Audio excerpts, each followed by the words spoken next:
you. Based on a true story, he was a neo-Nazi with one true enemy. Himself. A man of faith, a man of hate, and a soul torn apart.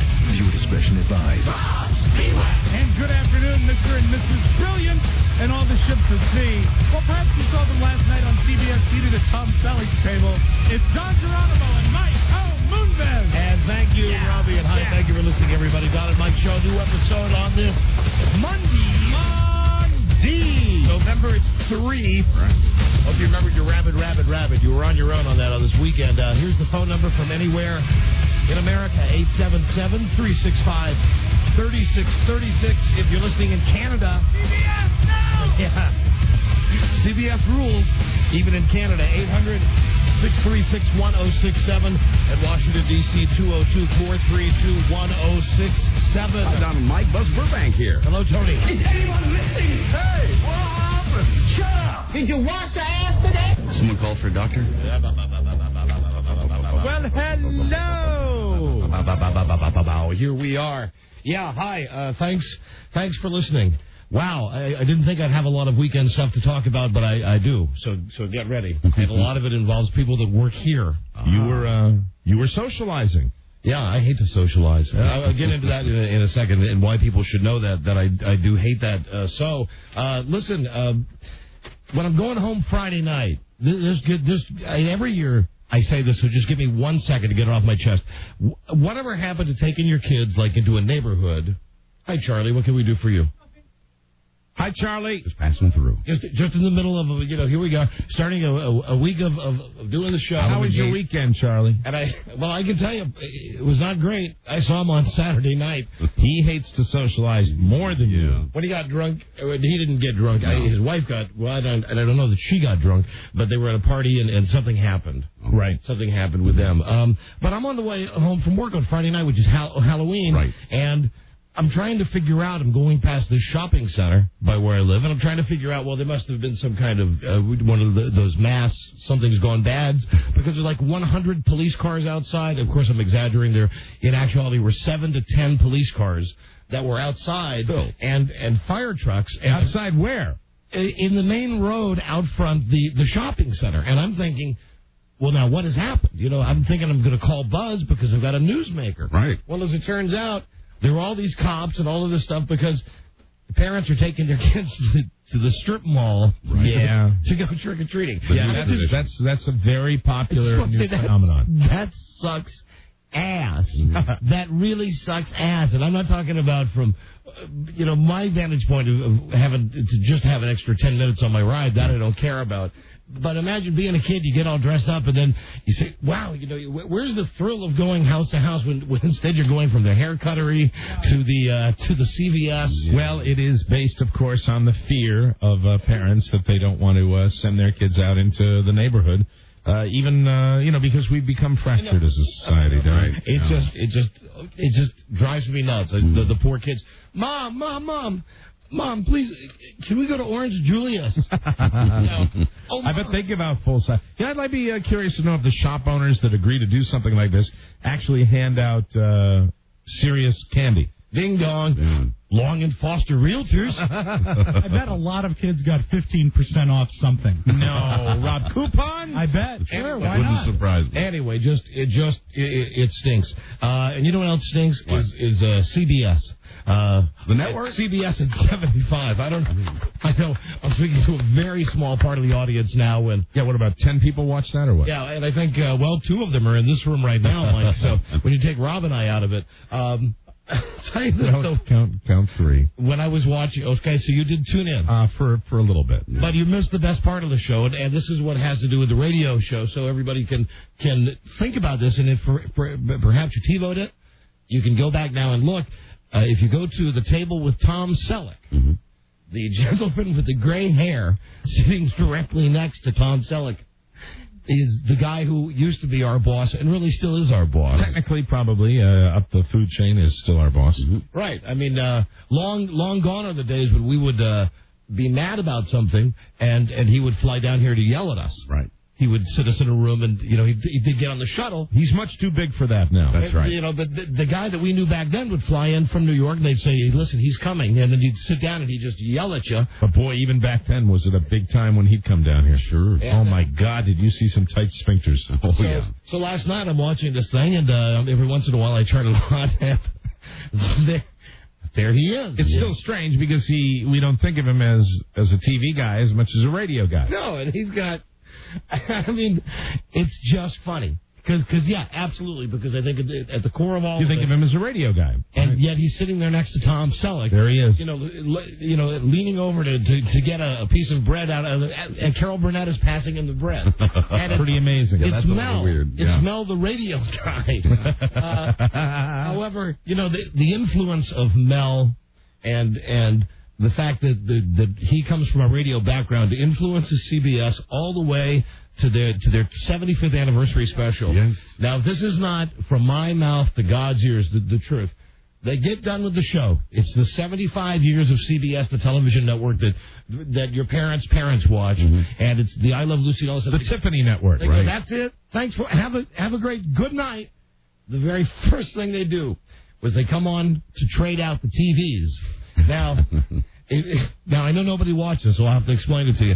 They're in a giant theater, and in the theater it's like dinner seating, but they're big, gigantic round tables that have placemats. Was it like a ballroom type of thing? Yeah, and they have placemats. They have gigantic tablecloths. Tablecloths, yeah, and it looked like they had plates and glasses in front of them. Sure. Yeah, I'm not sure they served a meal, but there was, I think, drinks and appetizers. Probably light hors d'oeuvres, right? And in the middle of every one of these tables was a flat screen TV. A triangle of them, 3 of them on every table. So that the people, the stars of yesterday and today and tomorrow from CBS, as they were sitting at these tables, they wouldn't have to crane their necks to look at a screen. They could see the highlights right there. Isn't that nice? So they get done with the show, and it's like they got people like Walter Cronkite out there and Mary Tyler Moore and all these people who are, Andy Rooney, Next Stop Death, going, thanks, good night. I saw Art Linkletter. CBS at 75. Flat screen TVs on every table, courtesy Samsung. When you want television, think Samsung. There you go. They didn't have to pay for those. No. First thing, and right there, I'm thinking, why am I seeing Nell so much on television? That's why. Yeah, the flat screen TVs. That's It's there to influence. For everybody. So, anyway, that's just nuts. It's CBS, Don. But I'll tell you this also about CBS.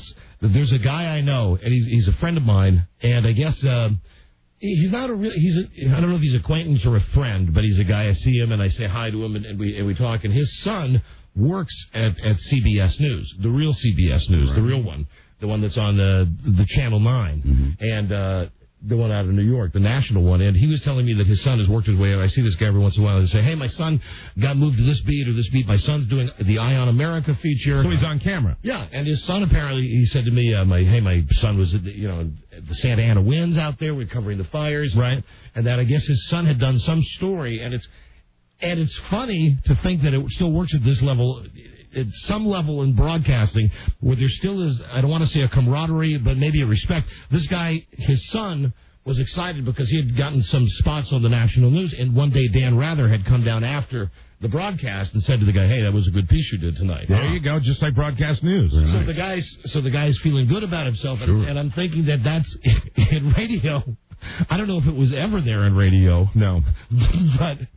But it ain't here now, and I'm pretty sure it ain't in the rest of television anymore. So that's kind of a nice CBS thought, because when you think of Dan Rather, you think of Kenneth, what's the frequency? You think of a man that's seriously wrapped so tight he's going to explode. Feeble. Last night I was thinking a lot about Dan's ears. Did you get a look at his ears? What's Dan's up with ears are larger than I've ever seen them. I mean, they're growing, aren't they? And did you see any hair? In the ear? I thought it was straw. But on some level, it's nice to know that this guy, not everybody thinks he's a schmuck. Right. That some of these people that work at CBS, apparently for some reason, still respect him. I would imagine if you were a broadcast journalist and you'd gotten to that level, that, Dan Rather coming down giving you the nod on a story you did would be a big deal. Sure. I'm sure he's just like one of the untouchables over there, that nobody has a lot of contact with him. And anyway, so this guy whose son it is that's doing this, he's proud of his son, and he tells me about it because he knows I'm loosely associated with broadcasting. And then he said, so is there anything like that in radio? And I said, what, where somebody comes down and says, good job? I said never. No. I said absolutely never. Well, what he's comparing something that we would have no frame of reference on. Right. You're talking about Dan Rather, this icon of CBS News.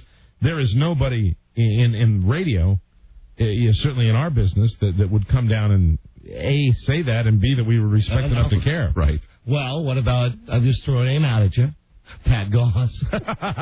When Pat gives us the nod, it's very exciting. Nice. Now there's a guy, maybe not nationally known, but he certainly should be. The he's just super talented. Right. and he's an icon. We never hear from B&E products. B&G. It's B&G, man. Is it B&G? B&G. That's right. B&E is breaking and entering. I'm Pat Goss, Don and Mike. I thought I'd come downstairs from my office and give you a little nod. What a great Bonnie Goss says, great job, too. Bonnie and I have been enjoying your show. And we'd be as on top of the world. Sell the car. As this guy's kid is. Good job, Don and Mike. I don't want to answer that question. Change your motor oil every 3,000 miles. Make sure you do that. Check the rotors. Pat Goss. Good job, D&M. B&G. B&E, Don. No, it's B&G. I like breaking and entering. So anyway, that's all that I had about CBS. Now here's more about CBS because we work for CBS. We talked about this on the show last week that the lady who works here, Shondell, turned 40 over the weekend. Yes. Lordy, Shondell is turning 40. Let's celebrate. Great looking 40. That's what the invitation says.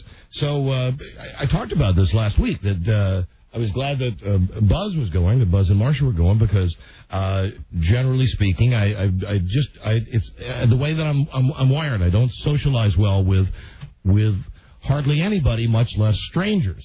So I was glad to have somebody else there, right. Because and you're good in small groups. You like small groups of friends. You enjoy that, correct? Yeah, sure. But when I get somewhere new, where and then trust me, I am definitely going somewhere with this. I'm not like I am on the radio. Okay, right? Exactly. So very shy. Actually, you hate it. You would think that people who work around here would know that, but anyway, so we're at this thing. We go to this thing, and Buzz is there, and Marcia's there, and as it turns out, quite a few people from work are there, and it's nice enough, and we're just kind of muddling through this, and I'm big group. Large group? About 50 people. Yeah. About 50 people in a town hall where they had a nice reception for Shondell. And all at once... Town hall? Mm-hmm. It was really at Bedford Falls? A town hall, very much like that. It was at a town hall. Uh-huh. It really was. Her birthday party was. Oh, all right. So, Mike, right out front it said... Town hall. It was the town hall. Kind of an old colonial, old columns and everything. Yeah, it was right across the street from a strip mall shopping center. Okay, so it wasn't like ye old with E. All right, ye old. Okay, just checking. So it's City Hall, or it's a town center, whatever it is. Town hall. Mm-hmm. Town hall. Thank you, Buzz. I'm standing there minding my own business. They serve booze. They had most important question I ever asked. Well, and this will also be relevant. They had beer, a keg, kegs of beer, and wine. Wine, okay. Well, that's all you need. Beer and wine. So, I'm just having Diet Cokes because, beer's not my bag. They had soda also. They had soda. So here's the... You didn't have anything to drink at all? No. Well, where the hell's the fun in that? Well, Mike, not my party. A lot of people can get off on beer and wine. Yeah. I need the harder stuff. Yeah, me too. I need the clear stuff. Mm-hmm. So, but anyway, everybody's having a good time, and I'm having a good time, and I won't tell you about some of the intimate moments that I had with people that work here, except one, and the woman's name is Teresa. Teresa. She's a sales lady. Mm-hmm. Now, I'll preface this by saying that this radio station has about, 15, 20, 25 salespeople. Probably more than that. Depending on what time of the year it is. Of the day. And they troll them out here, in and out, like food going through your system. Mm-hmm. I mean, if one of them manages to stick more than 6 months, it's pretty much amazing. Mm-hmm. And pretty much what they all do is they all work here for a while, then they either get fired or they quit, and they leave and go somewhere else, and then they end up coming back. They come back because they realize this was a good place to be. Right? Yeah, and sometimes, they because of this show. They showed this at Shondel's birthday party. They had like a PowerPoint thing on the wall where they had pictures of young Shondell and Shondell growing up, and then her career, which showed that she would worked at WJFK, then would go somewhere else, and then a little arrow would come back to WJFK, and then would go to somewhere else. It would come back to WJFK. She's been here twice, right? 3 times. 3 times? 3 times. Wow. 3 times. So all these people are there, and it's nice. But then this lady Teresa, one of the salespeople, who frankly I don't know that well, and maybe it's on me, but I don't go out of my way with anybody, salespeople or anybody. Like I'm saying here, I just pretty much come in, we do the show, and then I go home. That's it. I meet with Alan if we got to meet with Alan, but basically, if you see me, I will make eye contact with you. I'll say hi, how you doing? Even if I don't mean it, I'm like that. Right. Like most people are. Right.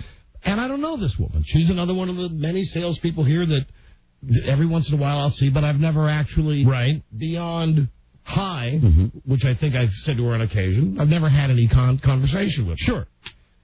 So she comes up to me. Buzz is a witness to Yes, this. I was there. She says, now maybe it's the beer talking. Oh.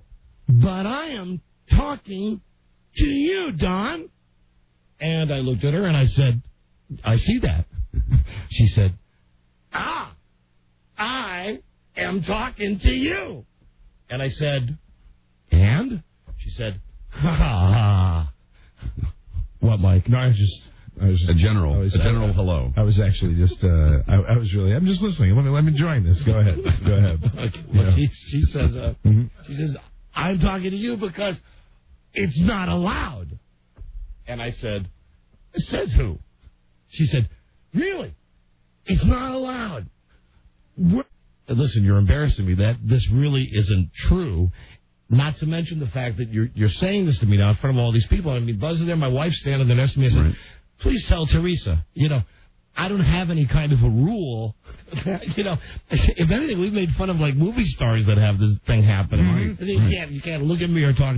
I'd like to know who implemented that rule and where that rule comes from. Somebody must have, because she's not the first person we've heard it from. I said, is it just him or is it both of us? Both of you. That's BS. I said to her, the rule just applies to Don. I said, thanks for clarifying. Yeah.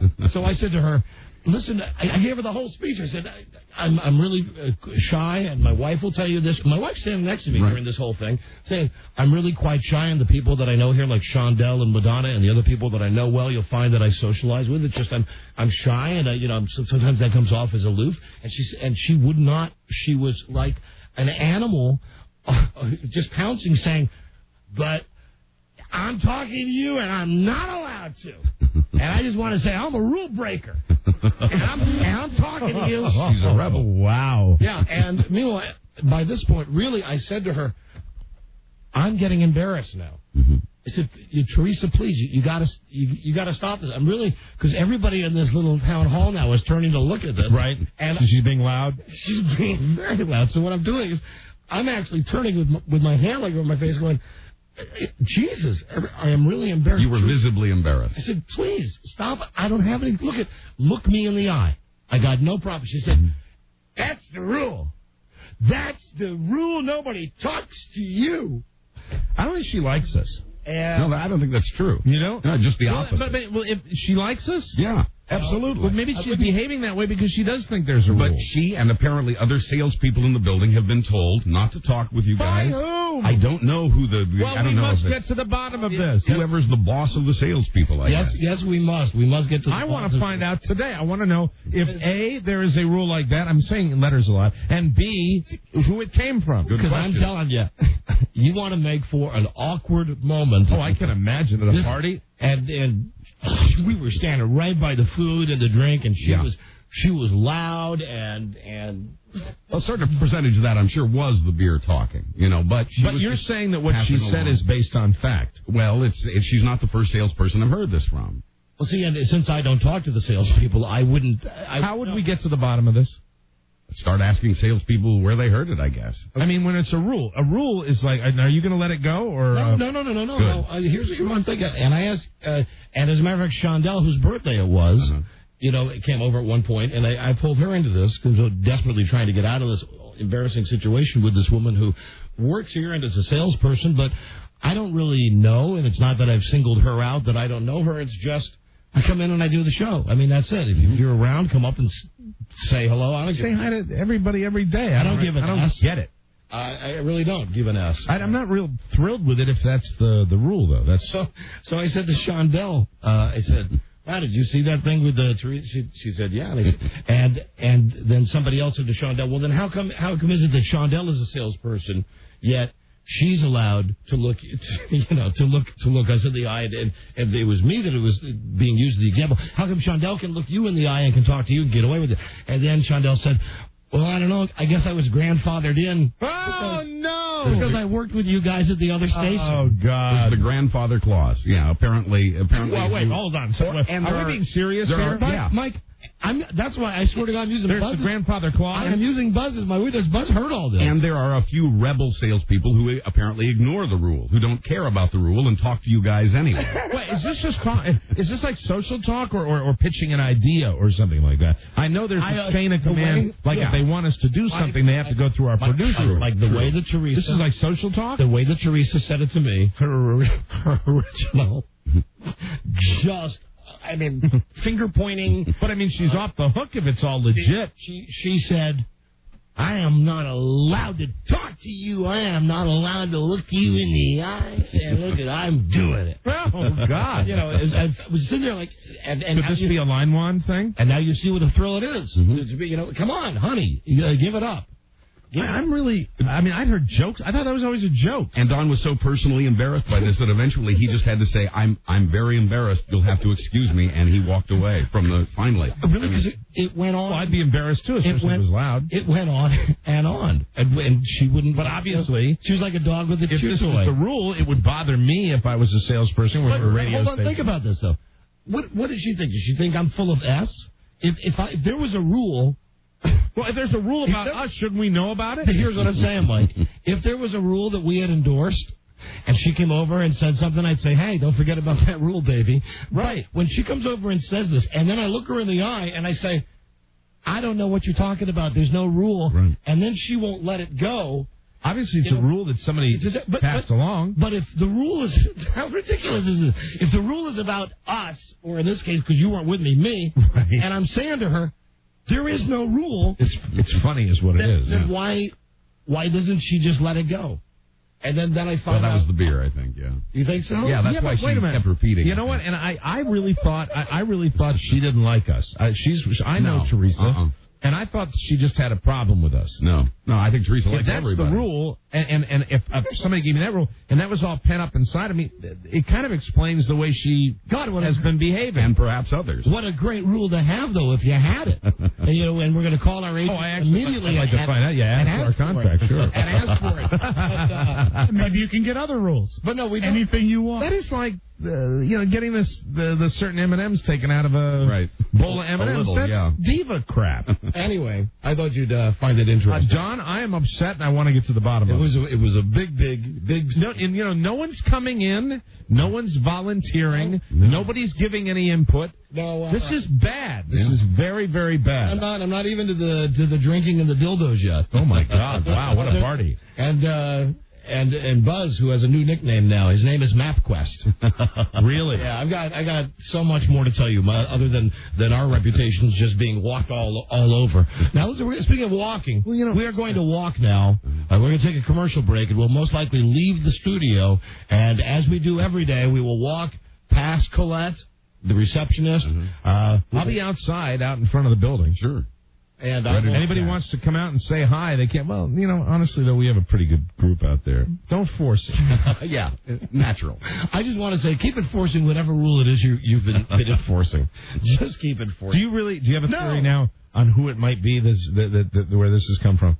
I mean, if you were to guess. Well, I heard two names. I heard two names already. Gimme. There is no reason to keep this under wraps. Well, the two names that I heard were Alan, line one, and. I'd like to call Charlie Broyhill's coming in time. Good. Somebody give us a little. Good. Charlie knows everything that goes on around here. What's the other name? Jeff Hedges. Well, I heard another name whose initial begins with Julie as well. So it could be her. Julie Foreman is telling people that? I think so. But Teresa has told me... Julie's here. Julie's here today. I saw Julie when we walked in. Teresa looked her in the eye and said hello. Teresa's not here? She's not here today. She's not here today. No. Well, maybe she's hungover. Could be. Could be. Yeah, and I saw Julie. Well, we saw Julie at the same time when we walked. Julie says hello through the double doors. Julie's today. management. Is it different for management? Shouldn't be. What? You're aware of this rule? Teresa had mentioned it to me before. I said, you didn't buy it, right? No, I said, there's no such rule. There's the signal, but there's no rule. What's the signal? That's waving your fingers. No, that's when we're at a party when you need help. Right. But that's from Larry Sanders. Yeah, that's a joke. We don't really do that. I really just do like. Right. I do, give them a sign. Don't you think you and I do a decent enough job making people think we're a-holes, where we don't need a little extra leg up? Mike, I don't think so. Apparently what the staff is telling us here is that, damn it, they still like us, and they think that there's still room for us to improve somehow on being a-holes, and being as we're not going out of our way to do it, they'll put a few rules that'll make us really look like a-holes. They're going to help us.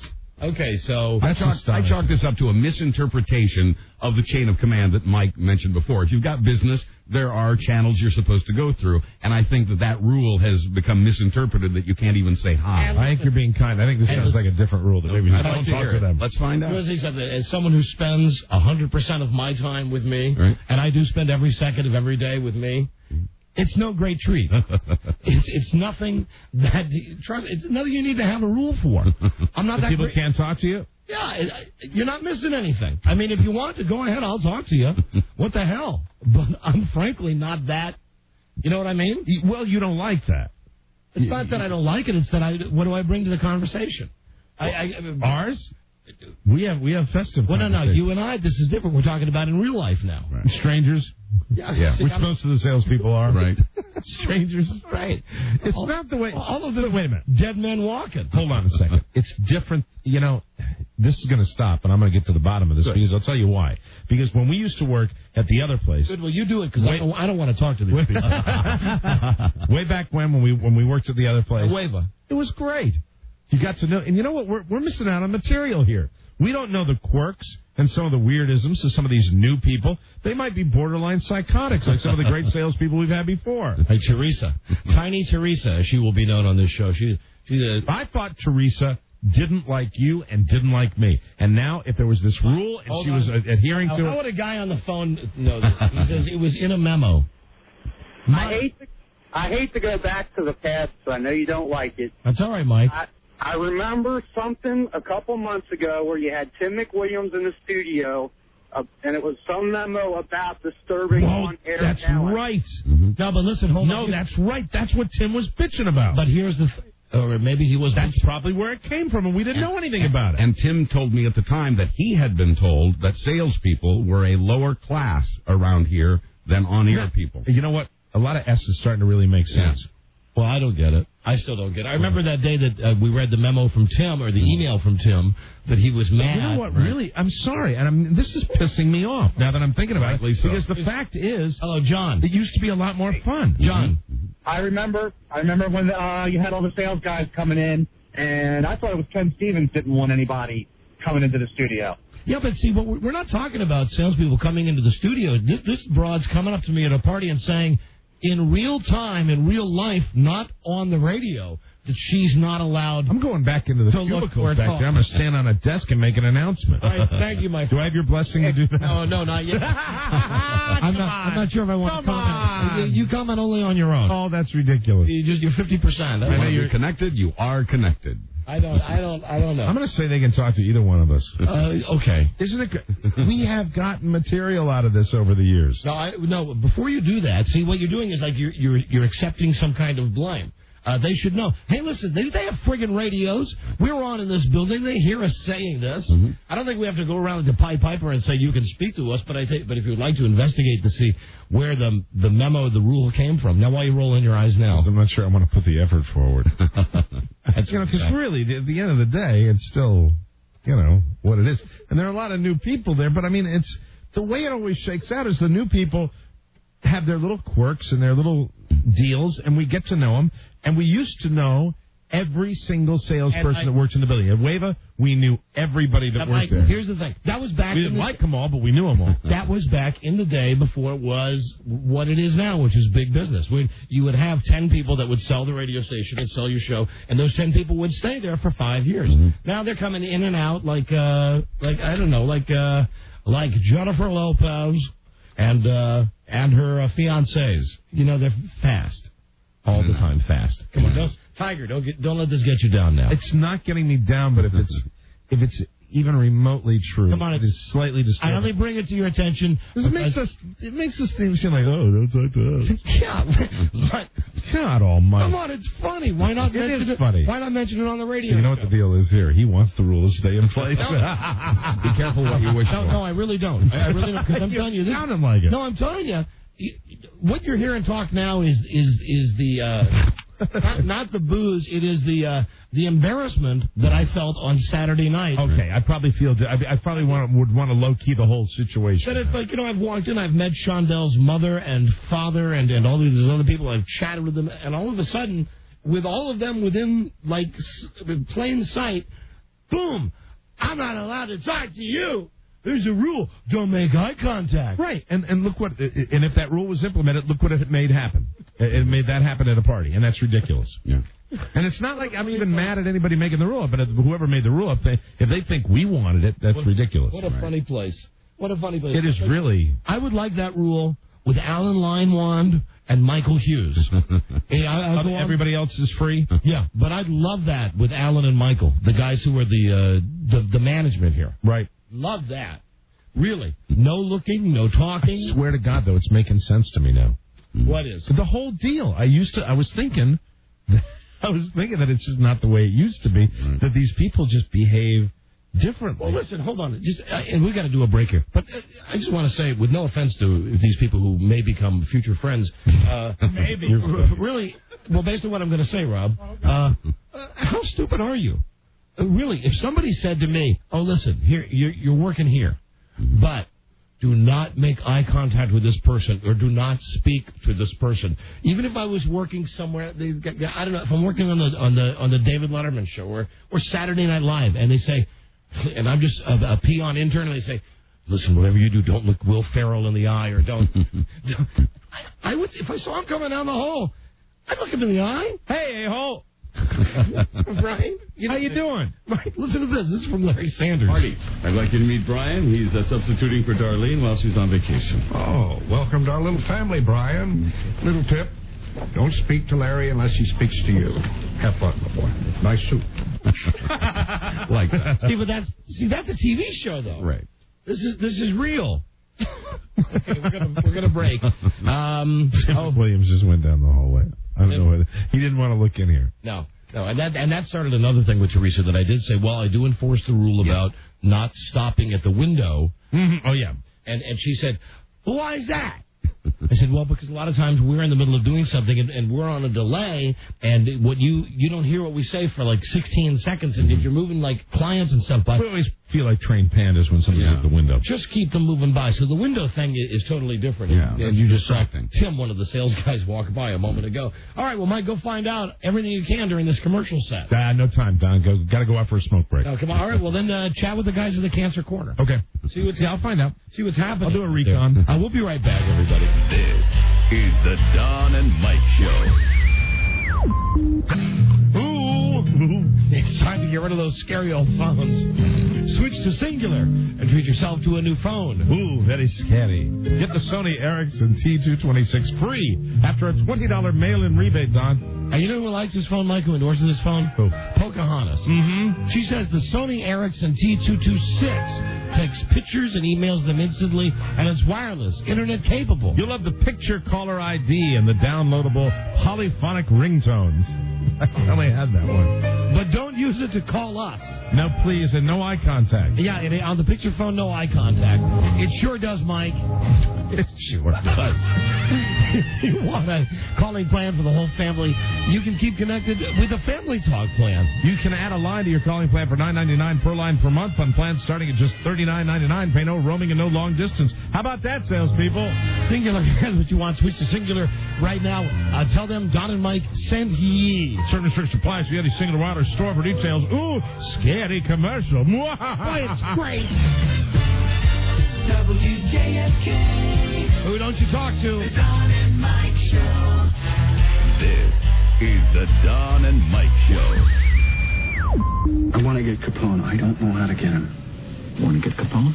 Here's how you get him. He pulls a knife, you pull a gun. He sends one of yours to the hospital, you send one of his to the morgue. That's the Chicago way. And that's how you get Capone. The Don and Mike Show. What's up, Doc? How you doing? The Don and Mike Show. Right.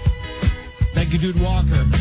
I want to mention later this week we're giving away WWE Survivor Series, a trip to Dallas for WWE Survivor. That's from Comcast and Cox Cable. In-demand pay-per-view.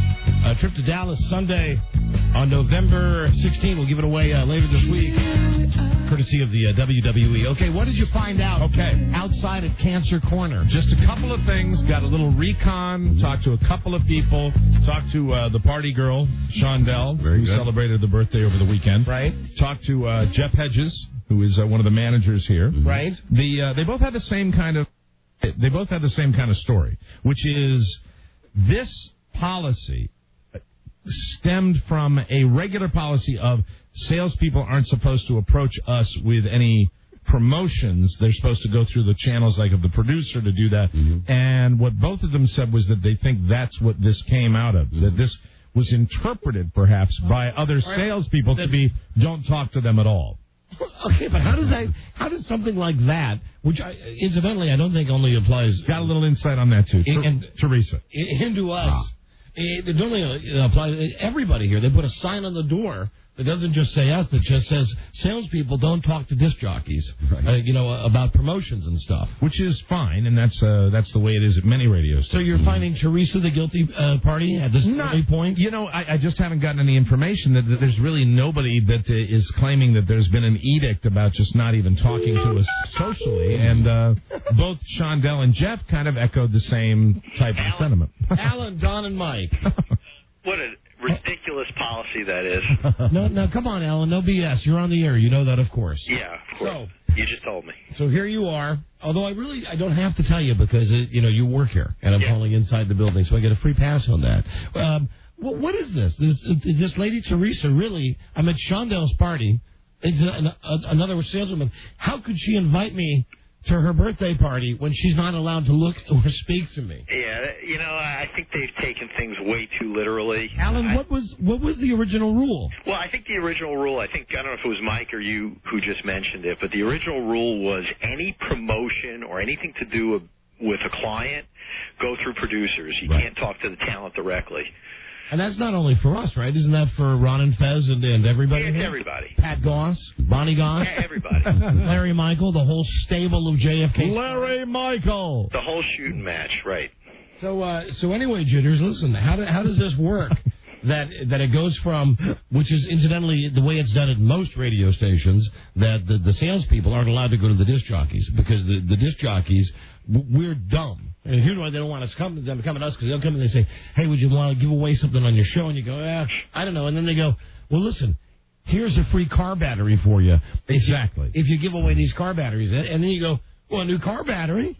Sure, I'll take it. Right. And then before you know it, they go in and they go, we talked to Don and Mike, and they're okay with this promotion, giving away car batteries. And then the little fine print is, you're going to have to use this car battery for the rest of your life. So they say don't talk to us about that. It protects you guys. But Alan, really, what about this other stuff? Don't make eye contact. You know what? I think they're just scared of you. I have no idea where that came from. Well, Alan, nobody has any reason to be scared of anybody here. And I'm really, I'm troubled by this on a real level because I'm really not a dick. I'm just quiet, and if you want to come up and talk to me, I'd be glad to talk to you. And having said that, I would like Teresa fired. Immediately. Why don't you call the sales manager? Immediately. May I make a statement too, Alan? I know that in the previous break I was a little demonstrative about my feelings about this rule, if it did exist, that really we shouldn't have that. But being in the business for as long as I have, I think it's all well and good that rule should not be in place, but I just like to tell the salespeople, let's not get happy. Yeah, just don't bother you too much, right? I was happy as a clam. I didn't know that all these people had had all this resentment. You thought they were just avoiding you. No, I think you guys don't like them, but I try to tell them it's not true. Okay, here's the thing. Tell them what great guys you are. But Alan, who cares if we like? Why do we even have to? Okay. First, who cares if we like them or not, and who cares if they like us or not? Second, we work on different schedules. We're here doing the show. They're out selling the show to advertisers. Right. Correct. Listen, I don't like meeting with you. I know. And you're the top of the food chain. I don't like meeting with you either, right? Okay, well then, listen, we're all in agreement with the exception of, I think generally, and as I mentioned, if they really got to know me, I don't think they'd want to be my friend anyway. I'm not an exciting, get-it-done guy. I'm very quiet. I'm very boring. I like just being by myself, being with my wife. That's it. So where do I fit into this? Well, Mike, I was the one that was attacked. I was the one that had the verbal scars on this. Right. I'm sorry. Where are you on this? Where do you want me on this? Is it all going to change now? Is it going to go back to the way it used to be? I never thought it had changed. Right. I mean, what's the friggin' crime in me saying what I think most of them really think? I mean, it goes both ways.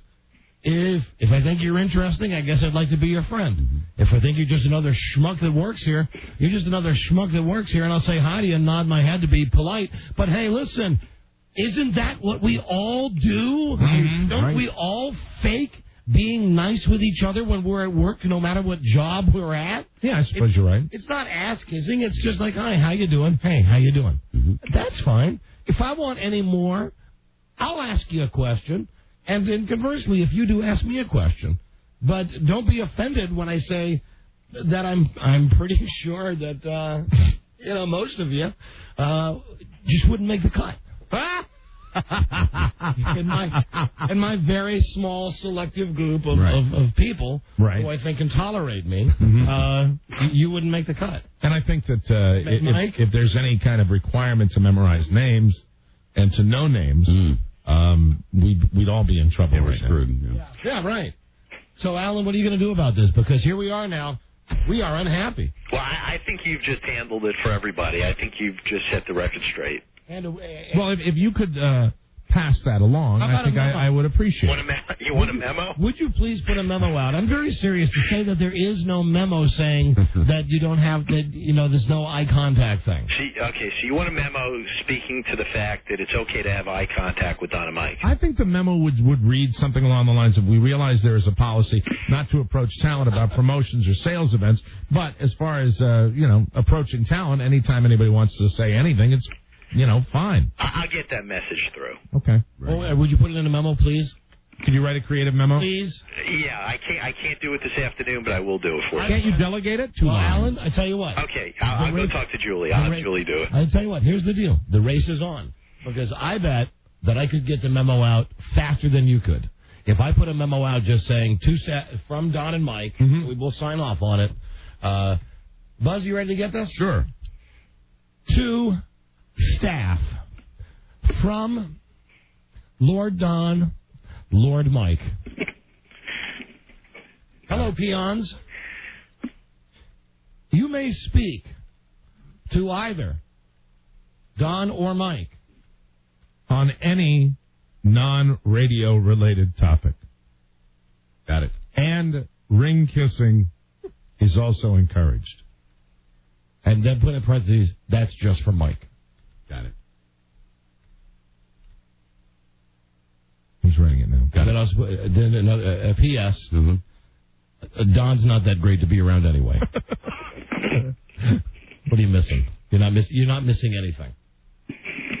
You're not missing anything? You'd like that in there? Okay. Yeah, I'd like that.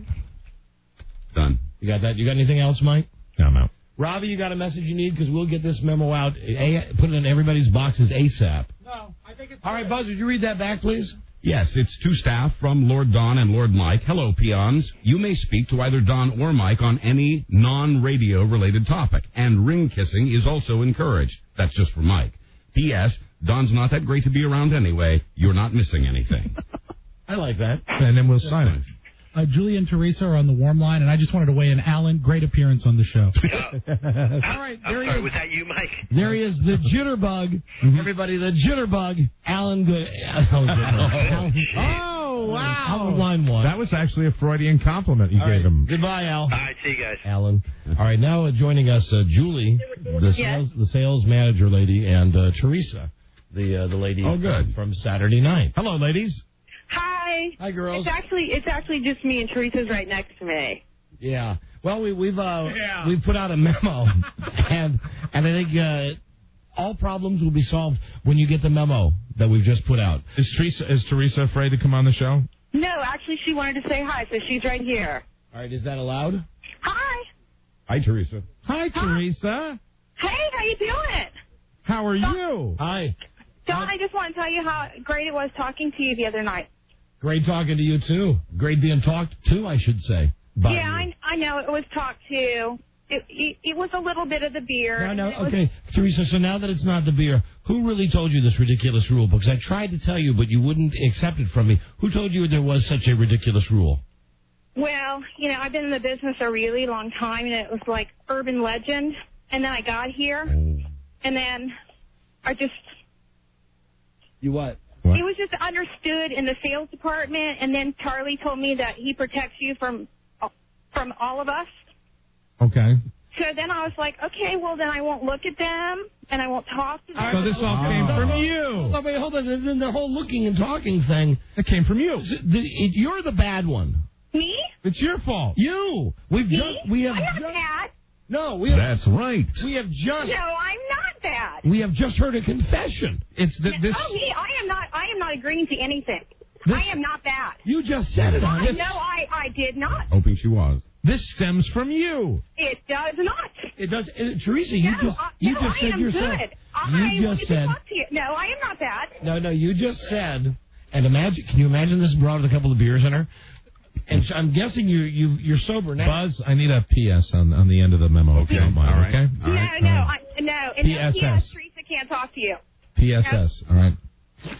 This applies to all salespeople except Teresa. No. Rob, would you get the other line that's ringing? Line 7? No, I'll keep talking to you. Hello? No, I like talking to you. Now, Teresa, we're just trying to get to the bottom of this, you see. Who is that, Robbie? That's Wendell Hall. Oh, Wendell. Great. Hold on a second. We're going to put Wendell on. Here is our engineer, Wendell Hall. Hey, Smoot. Hey, how you doing, Squirrel? Hey, dumbass. Hey, Wendell, when you instant messaged me the other day, Yeah. I didn't mean to be curt. It's just when I saw the thing come up and it said, "Hey, dumbass," and I never recognized so many issues to take care of. I never recognized your handle, so I just turned off the AOL, and then when it turned off, I saw you had written, "It's me, Wendell." So maybe in the future, if you would write, "Hey, it's me, Wendell," then write, "Hey, dumbass," right. I could write back to you, "Hey, dumbass." Well, that was the only way I could get to insult you. Wendell, you can insult me anytime. No, I'm not allowed. It's not just sales, man. Now, Wendell, come on now. What are you saying? Take a look down at the Mike 4 module, Don. See how the lettering is spaced different? Didn't used to say Mike 4. It said something else. It was for you.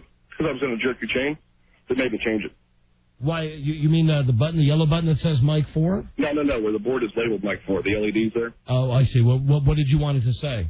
Well, first off, I was going to put in, because you remember the whole Mike 4 contra, Tom? The what? The Mike 4 problem. Yeah. Been on for a couple of days. Mike's microphone. Right. Microphone number 4, right. Yeah. But I couldn't get to it, and it was a whole... Right, what does this have to do with... Wendell, it was a bit on the show, but what did you want to put on the microphone thing? Oh, I wanted to jerk your chain. I wanted to put FU down there. Right. As the label for that. Wendell, that's fine. I wouldn't have had a problem with that. They made me change it. And then I put NRA Forever. They made me change that. Now it just says Mike 4. So it's not just sales, man. You guys are coming off as ogres. We're coming off as ogres, and how do we combat this, Wendell? And excuse me. This is the way to do it. We're coming off as ogres. How? What have we done to be ogreish to you, Wendell? No. It's not you doing it. It's people trying to protect you, trying to help you, I guess, in some way. But you've never gotten an edict about no contact, right? About no contact? No. But about that, I thought that was really strange. The board. That they didn't want you to label something that was going to be in here said F you? That would say F you to me. Yeah. Just because I had the audacity to mention that for something like 5 days in a row and a microphone was broken. Because I had the balls to do that. Yeah, shame on me. Mm-hmm. Shame on me. Well, I don't know if we made any headway. And you know that I ain't mad at you for that. Wendell, are you still on vacation? No, I'm back. I've got this Larry Michael remote to set up tonight. Okay. All right. War veteran Larry Michael. There you go. Well, enjoy it tonight. Thanks, Wendell. Sure thing. Bye-bye. I'm not really sure what that was about. I thought he might still be on vacation. I think he's on his way to the site. Girls? Hello? Hi, Teresa. Hi. So, Teresa, I'm just trying to get all the facts because I wasn't there. And it sounds to me like this was what you said to Don was coming. It could have been Deborah Dean. Okay. All right. Now they're all doing... Yeah. Now they're not... She's not easy to communicate with. Here's the thing. I think that, first off, Wendell Hall. Let's deal with my friend Wendell Hall, our engineer. Mm-hmm. Wendell takes it very personally if I mention something's broken in here. You know, he gets very, very upset. I don't know how many times to hold his hand and say, if I was mad at Wendell Hall the person, I'd say Wendell Hall the person. It's like if something's broken 4 days in a row, 5 days in a row, a major piece of equipment in the studio, well, part of me is pissed off, but it's funny, too. It's just funny this place is always broken. And it's also funny that Wendell takes it personally when we talk about engineering. He takes it very personally, and his reactions I find hysterical. So Wendell wanted to put F you to me on the microphone when the microphone was finally fixed. And then somebody said no. Somebody said no. And what's wrong with that? I don't think anything's wrong with that. What's wrong? What's wrong? I am dead serious. Here's the bottom line. Just fix the friggin' whatever it is, Wendell or whoever. Right. Just fix the friggin', Fat Tony. The guy that walked by the window the other day when we were screaming about this. The engineer that was all pissed off. Tony was very nice, yes. Well, he reminds me of the guy on The Simpsons. Mm-hmm. You know Fat Tony on The Simpsons, the mobster guy. Exactly. All right. Well, it's like everything's broken in here. The monitor's broken, and he walks by, with a hangdog look, looking right in there like, oh, you've wounded me. Oh, I'm hurt. I'm hurt. Well, listen, all you guys, if you're really that hurt, just fix it. Just fix it. Just fix it. All right, that takes care of that part. So, Wendell, and none of this is directed at you, Wendell, my sweet. My sweet. My pet. Please. My pet, Wendell. Please, Wendell. Please. Anyway, girls? Hello. Hello? Hi, Teresa. Hello. All right, well, listen. You're clueless. I'm sorry. You're clueless. I'll say it. He won't. What? You are clueless.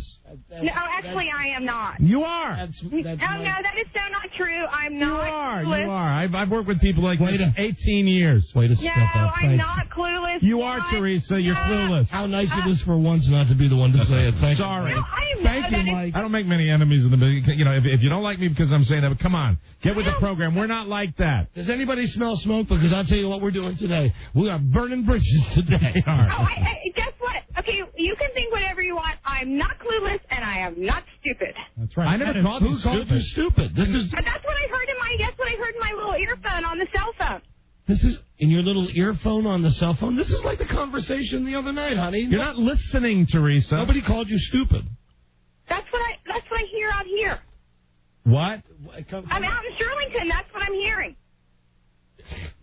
Buzz, Buzz, can you intervene? I can't talk to this woman. She's saying stupid because earlier you heard her say that even if there was such a rule, don't talk to Don and Mike, don't have eye contact with them, that anyone who obeyed that rule would be stupid. That if you were in that situation, you would disobey the rule, and that's where she, I guess, secondhand heard the word stupid. Oh, then I'm sorry. Then this will be my second penalty against you. Then you were stupid twice. If you didn't get the first time when I said if you followed a rule like that you were stupid, then you should know certainly the second time when I said that.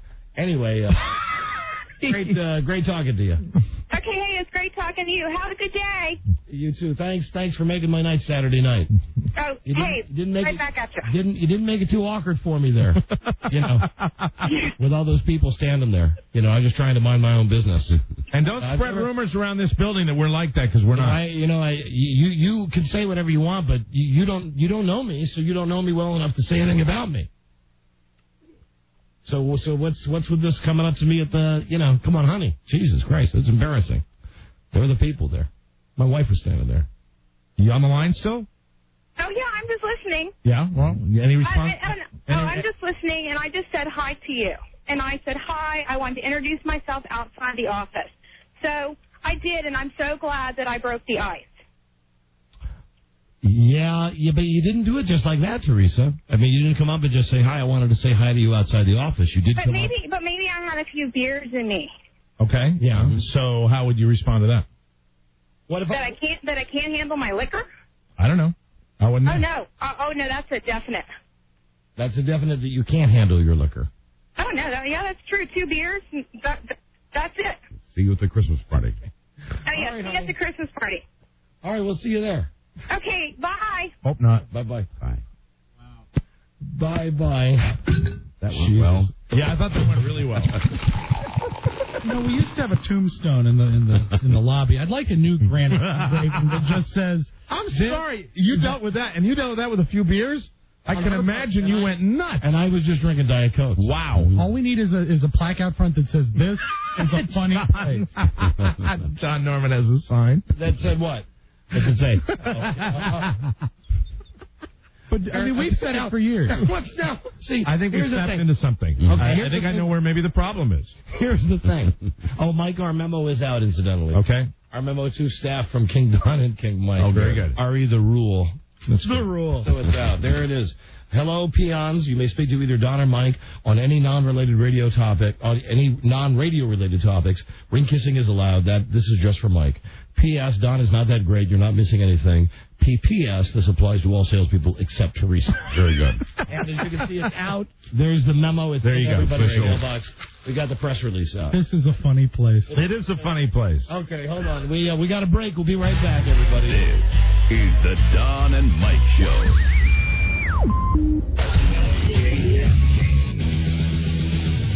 Traffic southbound on 95 tied up by a wreck in Newington. That's along the left side of the roadway. Beltway north of town is very slow from before the 270 exit into Bethesda. They're brought to you by Zips Dry Cleaners. Any garment dry cleaning, $1.75. Laundered shirts, 99 cents. The best part, ready by 5, open till 8. Zips Dry Cleaners, Fredericksburg, Falls Church, or log on to 321zips.com for locations nearby.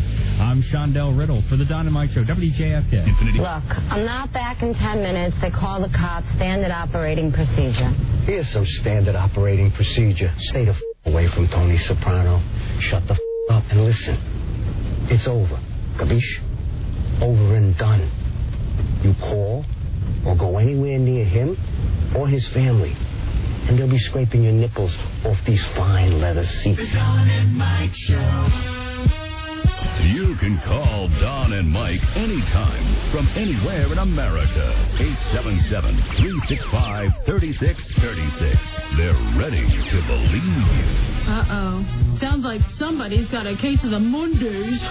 Bow to their capricious whims. Don Geronimo and Mike O'Mara. Right, now listen, we're going to continue with the weekend stuff here because there's more than just Nutty Teresa. Also, if anybody in Sacramento happened to watch the Kings game on Friday night, we'd be curious to know if we have people who are going to go to the game to count how many times the incredibly pussy-whipped Doug Christie waved to his wife in the stands. Exactly. He's another guy. Now, his wife has got the rule. Yeah. He's not allowed to look at other ladies. Or it might just be us pulling it out of thin air. Yeah, maybe. Now I don't know, you know. Maybe it's just us making it up. Yeah. Because that's how things are going around That's right. here. But if you got the answer on that, love to hear it. Right. Okay, so I go through the scene with Teresa at Shondell's party. Right. And we make it through that. And how did things go during the break for you this time? Because I know that I was in here, but you left and went outside. A couple of people indicated to me that perhaps I will have to pay the piper on what I said. That she will talk to me about that. Yeah, she's not shy. And so, I look forward to a dialogue. I really, really do. Really? Yeah. I truly do. I think it'll be fun. Be good for me. You know, I tend to keep things pent up. I'd like my next dialogue with Teresa to be when I'm all just jacked up. Yeah. I'd like it when I'm wasted. Well, that'll probably be the Christmas party. That would, yeah, well. Let's plan on it. Maybe you're right, Mike. Let's plan on a powwow. Maybe we finally have a reason to go to a powwow or so. Hello, Don and Mike. Hey, Don and Mike, how you doing? Howdy, we're doing very well, thanks. Good. Checking in from Sacramento. Went to the game. Okay. I'm pretty sure I kept pretty accurate. 27. 27 times. Now, were you able to discern if he's doing that thing where he's thanking God or Jesus or Allah, whoever, or is he actually pointing at his wife? No, you know, he does both, and it's not really clear. Every time anything goes right at it, he's putting his fist up. I think it's all assigned to his wife. All right. I don't think he's doing the Allah, Don. All right, so you heard the 27. You thought you saw 27 there. Right. Hello, Don and Mike. Hello? Hello. Yeah, you're on the air. Hello there. Sorry. I just been realizing, like, all day long, you guys, JFK's been playing all Friday's commercials. Well, now, this is... I don't know if you guys noticed that, but in the last break, you guys had, I guess, one of the news broadcasters saying something about Halloween. Yeah. And how it's going to be golden in tickets Georgetown there? tonight, blah, blah, blah. It's a proud day for us. Yeah, Rob, but we'll need the fanfare. Actually, we caught it, and it has been corrected. We'll need the fanfare, though, because I'm telling you, this is the new game show sensation that is sweeping the nation, the Don and Mike Impossible Contest. What's broken today? Now, if you would have had, and sir, do you have the ticket? Yeah. Where'd you get it? What are you talking about? No, see, he doesn't have the ticket. He doesn't have it now. He doesn't have the ticket with the twisty and the thing from the place. But if you did, if you had the ticket that said the station would still be running Halloween commercials 3-4 days after Halloween on the air, you would have won a trip around the world. Yeah. That would have been wonderful. I'm very sorry, though. But get to your next Yank It. They're all over America. They're usually right there by Burger King and McDonald's. Go to Yank It and then get a twisty and get your Don and Mike Impossible Contest card. Yank It has a full variety of different flavors of twisties, and you should enjoy it, and also get the ticket that could pay off really big for you. Because if you would have had next time broken.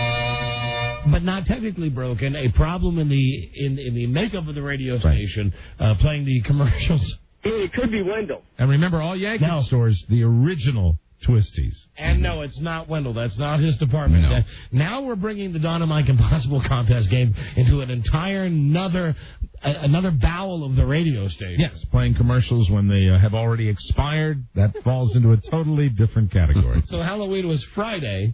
So today, and so we don't hear the commercials because we cut away to go to do the network thing. Right. So Rob, when we went to commercial, Halloween was Friday. What commercials were we playing? It was something to tease the news on the mighty WRC for Friday evening. And also, I understand there was a spot this morning that said looking ahead to the Dallas game. Yes. Oh, dear. Which could be looking way ahead because don't they play in mid-December? I think you're right. Yeah. Always good to plan ahead. But I think we've got that ironed out now. Wheels coming off right now. Absolutely. I tell you, the wagon's turning into a sled. Wheels coming off. See you at Yank It. Hello. Don and Mike Show. Hi. Hello there. Hi. I wanted to call and let you know your boy Fabian up in Philadelphia has stolen the You Be the DJ idea. Now, hold on. We're getting somewhere that I don't even know where we're going. Okay. First off, turn down your radio. Okay, radio's off. Very good. And now your comment, please. Well, are you breeding hamsters or something there? What's going on? It's like CB interference or... No, it should be interference. I don't know what the problem is. Okay. All right, go ahead. What do you want to say? Your good friend Tim Sabian. At WYSP in Philly. Correct. Is running a contest. I was up there this weekend. Yeah? You Be the DJ. And I know you were talking for such a long time. Right. Oh, gotcha. All right. Thank you, my friend. Well, we've said it before, and we'll say it again, that the radio world knows few minds as diverse as those of Tim Sabian. Absolutely. Another one of the up-and-coming stars at Viacom, CBS, Infinity. And I'm sure that very soon Tim will have a staff of no-talent amateurs. Did you see his table last night? Oh, Tim Sabian. Yeah, at CBS at 75. Yeah. All right, thank you. See you later. Thanks, guys. Bye. Bye-bye. No-talent amateurs joining the ranks of WYSB. Hey, it worked for Cousin Ed. Bye-bye. God, let me just say, we are dangerously close to getting totally inside. Yes, I am. I just want to say this. We do the show right now. We're terribly close to getting so inside the radio business, inside the radio station, that I don't know how many people are going to follow this. I'm willing to take the trip. It's like Fantastic Voyage. It's a fun trip once in a while. Necessary. He got shot into the guy's bloodstream. Yes, and you get to see all the parts of the body. Yeah. Which really is a faulty premise, because the fact of the matter is you would be shot inside of the body and you'd be in the bloodstream and you wouldn't get outside of the artery. And as long as we were on the topic, I'll bring it up now. But just this will be the only comment on this topic, because it's radio related. There are now, from what I can discern, from what I've heard from people in these other markets, there are 2 different cities where there are DJs who are trying to get into fights with us. Wow. And they are DJs who we do not know, therefore we ignore, because we never heard of them. One of them is the DJ in Sacramento, and the other that I'm hearing about is a DJ in Seattle. And listen, the fact is... Are they on our stations, both of them? Yes, they are. The fact of the matter is that with both of you, you're going to have to try harder. You're really going to have to try harder to get your names mentioned on a nationally syndicated radio show. Very good. You're going to have to try harder than spending all day on your local show, emphasize local, talking about programming that's brought in via satellite in the hope that listeners will call the show that is syndicated to mention your name. Very good. We don't buy into that. Here's how it works. We fight with disc jockeys who we're really pissed at. We fight with disc jockeys who we really have a grudge with. Guys like this guy in Seattle and the other guy, the guy in Sacramento, the guy who just, hey, it's a way for me to get myself into the papers, like with that guy Michael Savage. When East Coast Bob called Michael Savage. Exactly. And all of a sudden, for 2 weeks, you couldn't go anywhere in the radio business without hearing the fact that Michael Savage wished AIDS on people, and then for some reason he blamed us for this. Right, exactly. Right, because it was a big boost to Michael Savage, and somehow we were involved in it, even though we weren't. Yes. Well, it ain't going to happen this time. It just ain't going to happen this time. To quote the great Larry Lujak, but really, he should not have sent the letter. Yes, because he was acknowledging you when he did that. Yes, but many years ago, and this is part of my point, back when you guys were just pulling on your pud, back when I was out there actually doing it, working in radio, getting it done, working in the biggest markets in bigger cities than you could ever dream of working and either of you schmucks at a really legendary radio station. I ended up getting fired from that station and going to a not-so-legendary station and competing against this guy, Larry Lujak, super jock. And what was great was I pounded him, because I know how it is when the other guy's the guy who's got all the ratings. Right. And that's what you guys are. And I'm thinking, boy, I got to take Lujak. I got to pound on him. And he never mentioned one thing about me on the air. But one day I got a letter. In that old, like, Alfred Hitchcock typewriter way, like typewriter letter, right. Not on station stationery or anything, just to me from Larry Lujak with his address. I opened it up and it said, Dear Don, the eagle does not hunt flies. Lair. And at the time... Pretty good line. Yeah. I read the letter and I had a Keanu Reeves moment. Whoa. Whoa. Like, whoa, that is for super jock, that is so deep. But as time went on, I realized that if he really meant it, he wouldn't have sent the letter. Must have bothered him a little. Now, you guys out there in Seattle and Sacramento where we can't hear you, I can't say that it bothers me because I don't know. I just know that you're trying to bait us into a fight, and I'm sorry that you don't have enough talent or you don't have enough get up and go, that you don't have the determination or the drive, which incidentally would be a great license plate for somebody, determination and drive. I'm sorry that you don't have what it takes to make it in the radio business, at least to the level that we've made it at.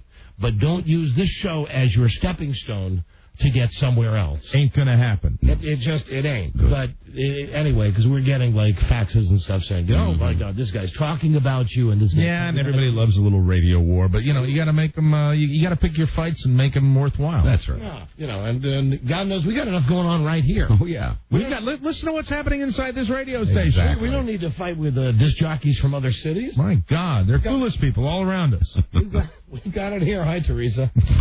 So. Okay.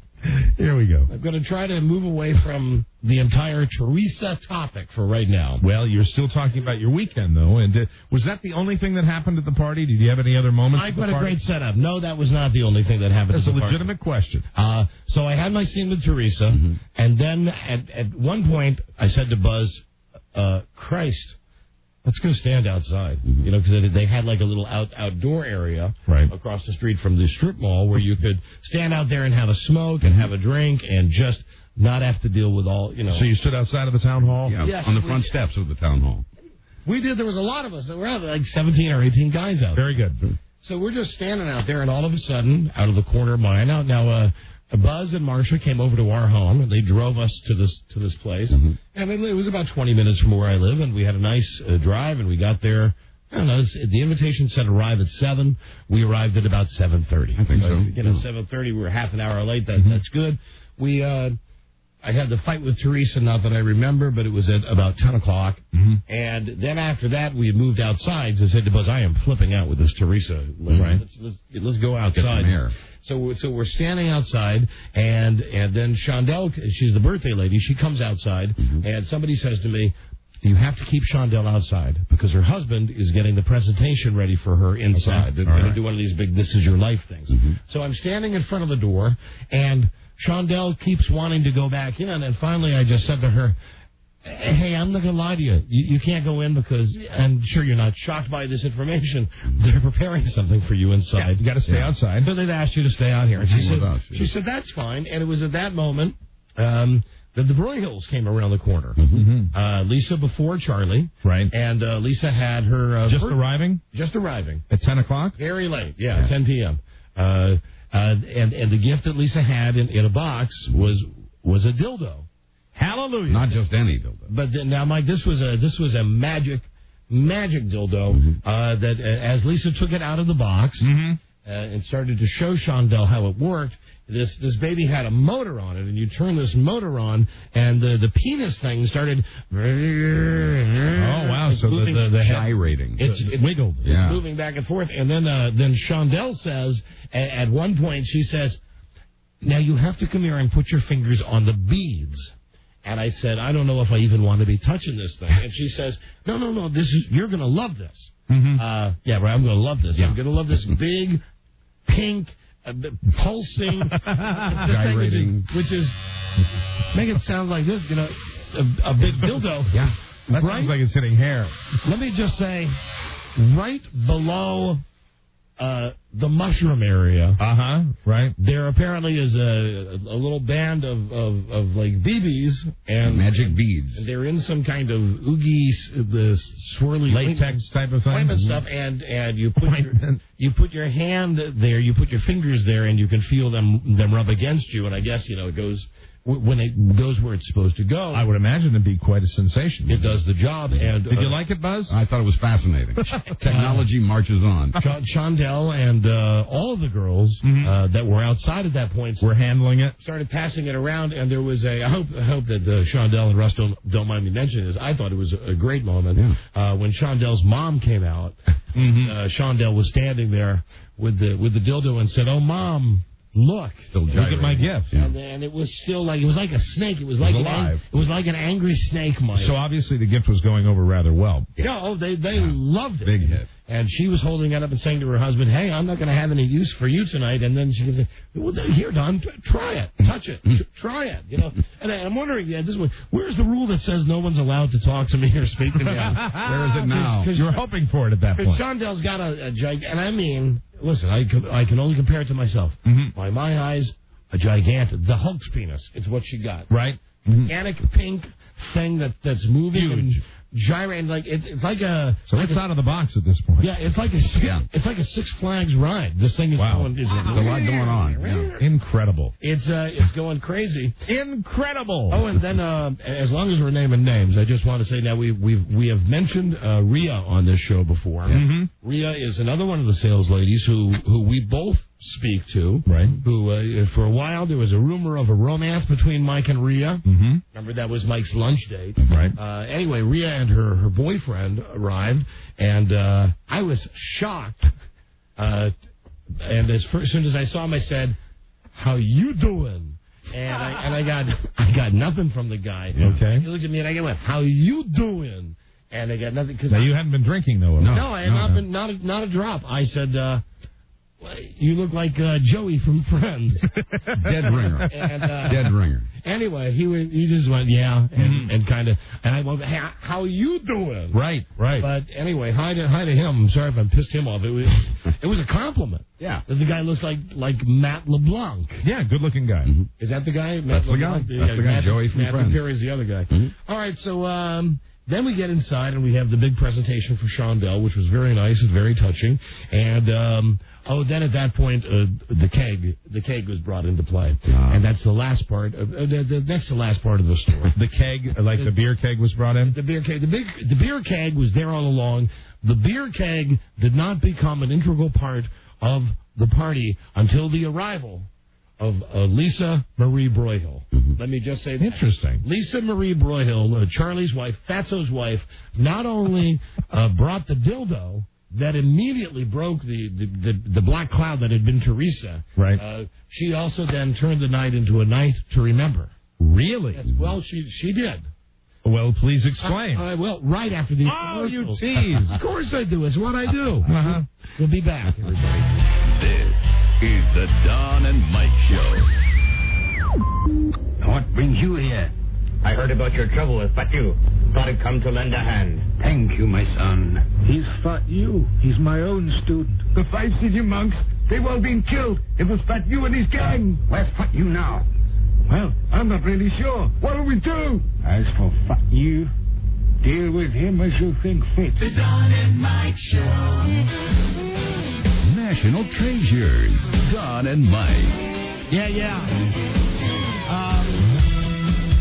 And I'll wait about the football thing. Everybody saw the football. We'll wait for that. We'll finish with the party. We'll keep you going in chronological order. And, what a great weekend! A lot of great games. A great weekend to be an NFL fan, especially if you're blessed like we are to live in the D.C. metro area. Oh yeah, the D.C. football fans are happy, baby. Yeah. You know it's a dumb DJ stunt, so I don't know about it. I'm really thinking seriously about burning my tickets. Now I know for this week's game. Now I know that only hurts me because I'm the schmuck that's already paid the money for the ticket. Right. But I am a schmuck that's upset with the team, and I have a radio show. Yes. So that might be a way to get. Yeah, I would think rather than send a letter to the editor that will never be read. Well, what if you just happened one day to just get a page in the newspaper for that? I mean, where do you think the problem lies, Don? Mike, it all starts at the top, and unfortunately, with the Redskins, when you look at the top, you got to look down a little bit because he's just not big enough. Although he looked good. I could tell Dan Snyder was working out during the game yesterday because he was struggling to hold those giant binoculars I'm up to just trying to see the field. little eyes. I can't see the field. You know, there's just some bad teams. How do you like my tie? There are bad teams. Now there are a lot of bad teams. Now here's the thing. You know, the Jets are a bad team. Cincinnati's a bad. Arizona's a bad team. Atlanta's a bad team. Pittsburgh is a bad team. Jacksonville is a bad team. Here's the thing. With all these teams, the reason that the Redskins, and this is a topic that we're going to discuss on the show, why people hate Dan Snyder so much. If the Redskins were just one of these bad teams, but we didn't have such a prick owner, I don't think people would care. Right. Yeah. If we didn't have a guy that was putting the patches, and Rob, I'm going to need that song again. Putting the patches for his dead pappy, who had nothing to do with the team on the jerseys, and poor Spurrier. the ball coach. Spurrier seriously looked yesterday like he was going to have a nervous break. He looked like Ernest T. Bass. I mean, the guy can't take an S without asking Snyder what to do. The team loses a couple of games in a row, so Snyder's idea is, well, you bring in these guys who you fired as coaches already, bring them in to consult. Right. Now, listen, who doesn't hate consultants? Right. And then I understand what they did was all they did was write papers like, team should block good. Team should run fast. Tackle better. And, God, that was a national game yesterday, the Redskins and the Cowboys. And they very frustrating. They were awful, and that poor guy who very soon is going to be eating out of just eating baby food. He's the next Steve Young waiting to happen. It's this guy, this cat, Patrick Ramsey. He had the guts to come back, but it's amazing. But really, again, and I say to Patrick Ramsey, like I say to the salespeople, how stupid. I mean, you've already got the crap beaten out of you. They put in the guy, incidentally, the Redskins at quarterback when Patrick Ramsey got knocked out. They put in a guy. Take a knee. Here's how famous this guy is. Take a knee. The guy that they put in, he's not known as a football player. He's known as the guy who married one of the girls from the second Survivor. Yep. He's never played a down. No. In the NFL, and he's only been with the team for 11 days. Had a successful college career. He's the backup quarterback. Wow. And there's just too much to get into right now, but it's Snyder. It's Snyder. And I'm watching the Fox show yesterday, and I see Jimmy Johnson talking about how Dan Snyder called him up. Because Dan Snyder was mad about something Jimmy Johnson had said in a previous week on Fox NFL show, and then they started talking about how tough it is for a college coach to make the transition to the pros. Has he called you? He is, Mike, he's not called me, and he owes me a call because he effed up my car. That's right. When they towed my car in the parking lot. So I'm just thinking about protesting, and I know I'm just throwing away my own money, and my wife probably won't let me do this because the tickets are expensive, but I'm really thinking about just getting some kind of mass burning of these until Dan Snyder agrees to sell the team to a sane human being. Just all I heard was that apparently there was a meeting of owners, and it was involving the Super Bowl location, and we didn't get the Super Bowl in 2008, and he apparently stormed out of the meeting. That's the way I heard it. He was very upset. Like Stuart Little got into his car and drove away. You'll be sorry, Pee Wee Herman. So this poor guy, Spurrier, who everybody knows from Florida, they're wondering, what the hell's going on with this guy? Because he looks like a mental patient on the sidelines, and you wonder why he's a mental patient on the sidelines. Look at the guy up in the box. All of these other teams that I mentioned, and all of the other crappy teams, Jacksonville, the Jaguars, Cincinnati, the Bengals, Arizona, San Diego, all these teams, they all suck. But you don't see their owners on TV. You don't see the guys with the big, gigantic cufflinks, and you don't see them down there walking around on the field and stuff. It's like, listen, okay, you're a rich guy. You're a short guy. You got a Napoleon complex. We can all deal with that. You're bigger and stronger and powerful than us in so many ways. What you should do if you own the team is just put the money into it and stay the F away from it. Just leave it alone. You want to hire Spurrier because he's a sexy choice? Hire him. And then let him do what he does. Don't F it up. I mean, Jesus Christ. The teams had 4 coaches. Right. In 4 years. Something like 18 quarterbacks. It's like 12 quarterbacks. I don't know. Well, it's not going well. I'm thinking about burning my tickets. I can't believe what I'm hearing. I know that it's not like a disc jockey who says I'm going to get up on a billboard and I'm going to stay up until they win a game, man. Until they win, because frankly I don't care that much about them. Right. But I am a season ticket holder. Yes, you are. And I am. You're frustrated, and I think you echo the frustrations of a lot of fans. I am pissed, and I know that this is we're a national show, but I believe that the hatred for Dan Snyder now reaches a national level, and I feel comfortable bringing this up on a national radio show. Well, he gets a lot of TV time. He sure does, and he should just get the F out of there. You know what I mean? If you gotta go to the game, if you gotta go to the other team's game to watch the other team's site to watch the game, Get yourself one of those deals like Jack Bauer has on 24, where, when you want to shoot heroin or you want to, I'm not saying he shoots heroin, but if you want to have your little, oh, I'm so mad dance or whatever it is that he does, do that thing where you shut the blinds. Right. So you're or go to the back of the box. You're not on television. Jesus Christ. Did he have any tantrums on TV yesterday? No, but he had his Elvis Mafia guys, his Memphis Mafia guys, sitting all around him, and meanwhile, they still got those patches on their uniforms. Well, this is a delight for me. How are you, Donald? I am doing fine, Mr. Are you Cook. Donald or Domingo? So they got a patch on their uniforms that really is inconsequential to the guy, Dan Snyder. And you're still mad about that. Yeah. See, because the priority doesn't seem to be to get a good team or to let the coach coach. No. The priority seems to be to jump in and F things up as much as you possibly can. Like putting a patch on jerseys when you should be worried about maybe getting a second-string quarterback with more than 11 days in your system.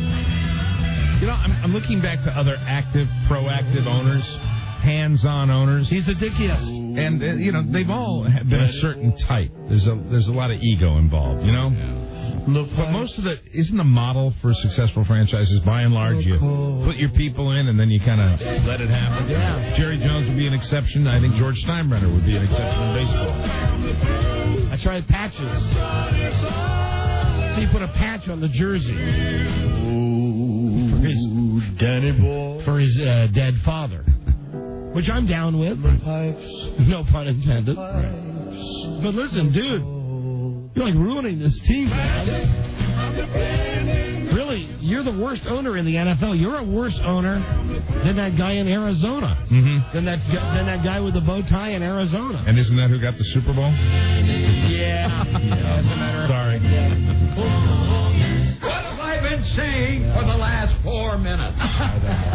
Anyway, they're the worst. Now, I'm looking at the list. I don't want to exclude all the cities we broadcast to.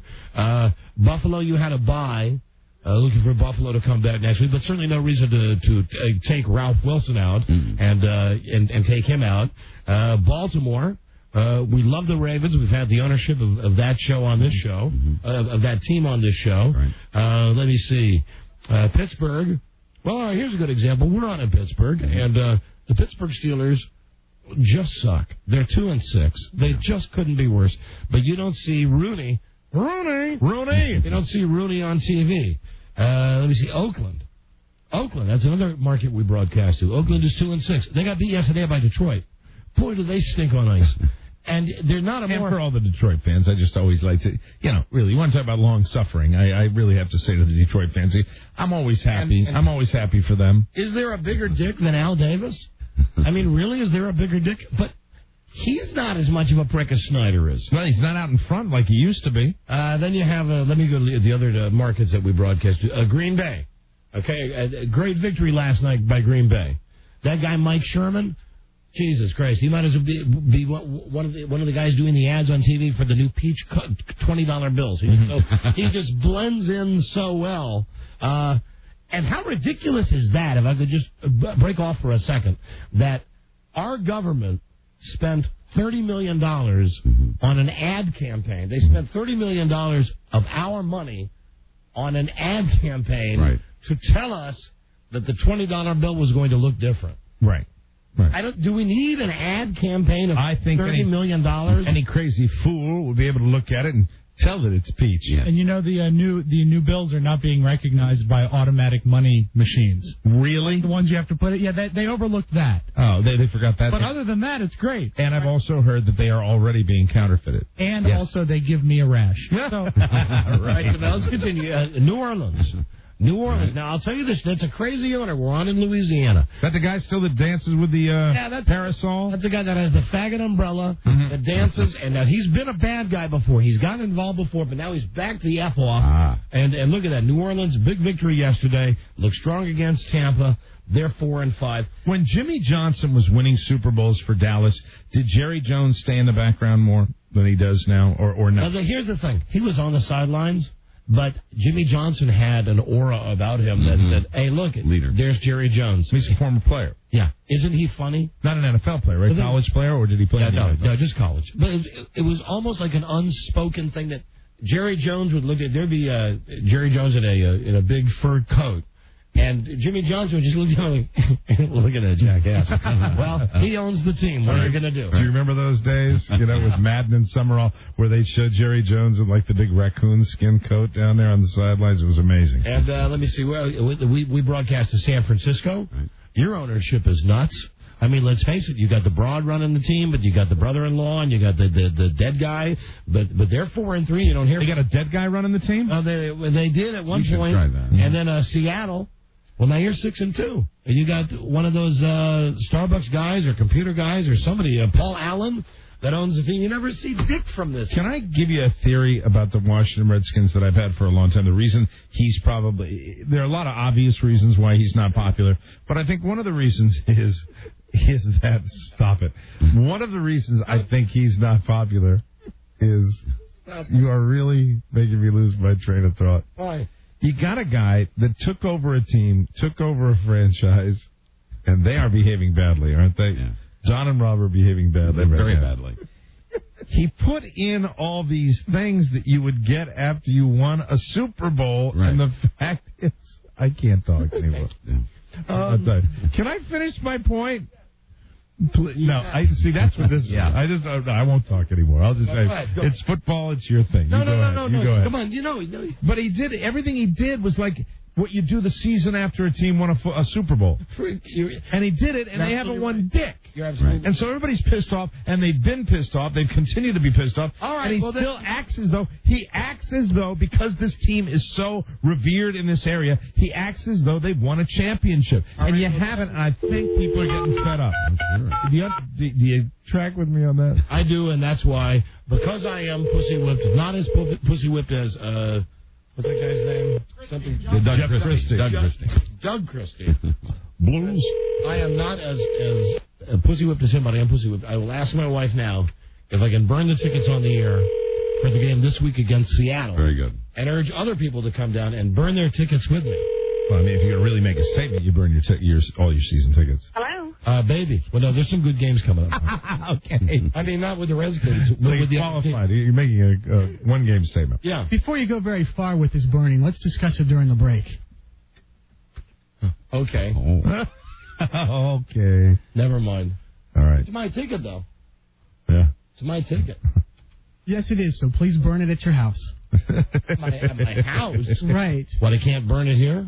Well, you can, but you shouldn't encourage others to come and do it. Why? Free country. Yes, it is a free country. And if all those people own tickets, hey, baby? Yes, my darling. Here's the thing. I know I'm pussy whipped, not like Doug Christie, but those tickets cost a lot of money. How would you? I'm so mad at the Redskins. You know how mad I was yesterday. Mm-hmm. That I was really out of my mind.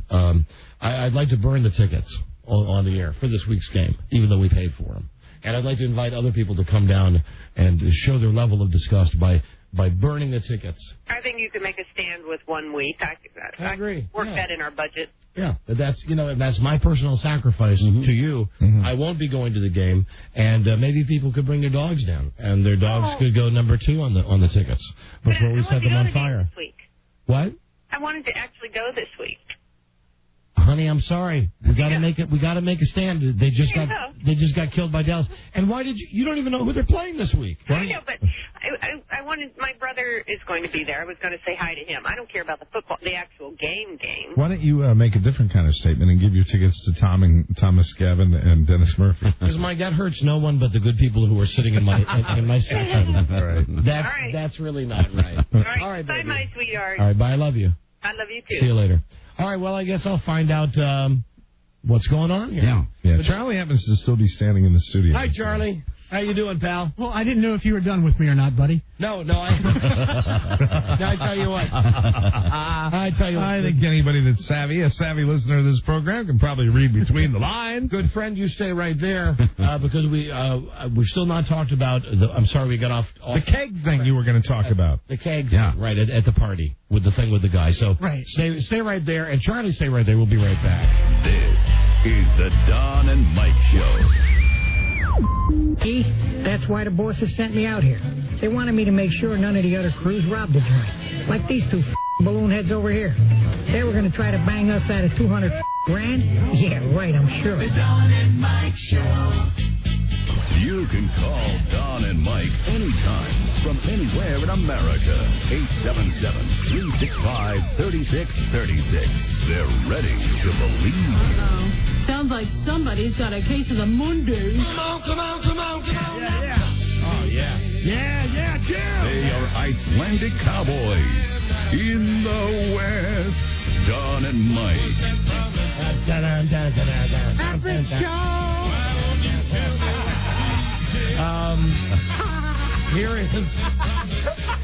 Here's what I just heard. Two things during the commercial break. Average Joe. Hi, Charlie. Hi, Tom. Let me see. The sports junkies apparently 2 years ago had the same great idea. The Redskins were sucking that they wanted to burn tickets on the air. Okay. They were not allowed to. Now, I don't know what they want, if they had tickets or wanted people to come down and burn the tickets. Right. John, is it about the game or is it about the pageantry?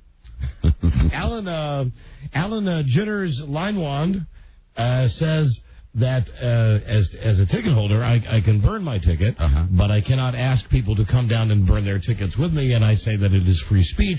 He says it's because he's the rights holder. And I say, eat me. That if I want to burn my ticket for the tickets for this week's game and want people to come down, how else are the fans going to let the money fans? How else are they going to let the little guy know that we really think he stinks? There you go. I mean, he's already got our money. He's already won. Right. He's already won. And like everybody that has season tickets for this team, he's got us locked into contracts. Right. I mean, for 5 years, we got to pay for 5 years. You have to pay for 5 years? Yeah, 5 years.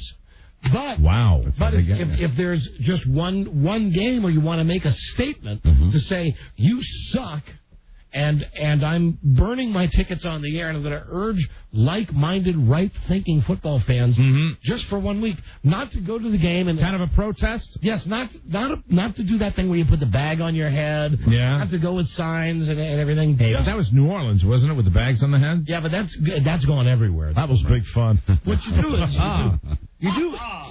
just wouldn't it be great when they go on TV this Sunday and they say and like at the stadium there's like 20,000 people there. Wouldn't it be great if 60,000 people this week would make a stand and say, Snyder, sell the team. You're just mucking it up. That'd be great. Just, you're going to make some money on it. It's worth more now than when you bought it. Right.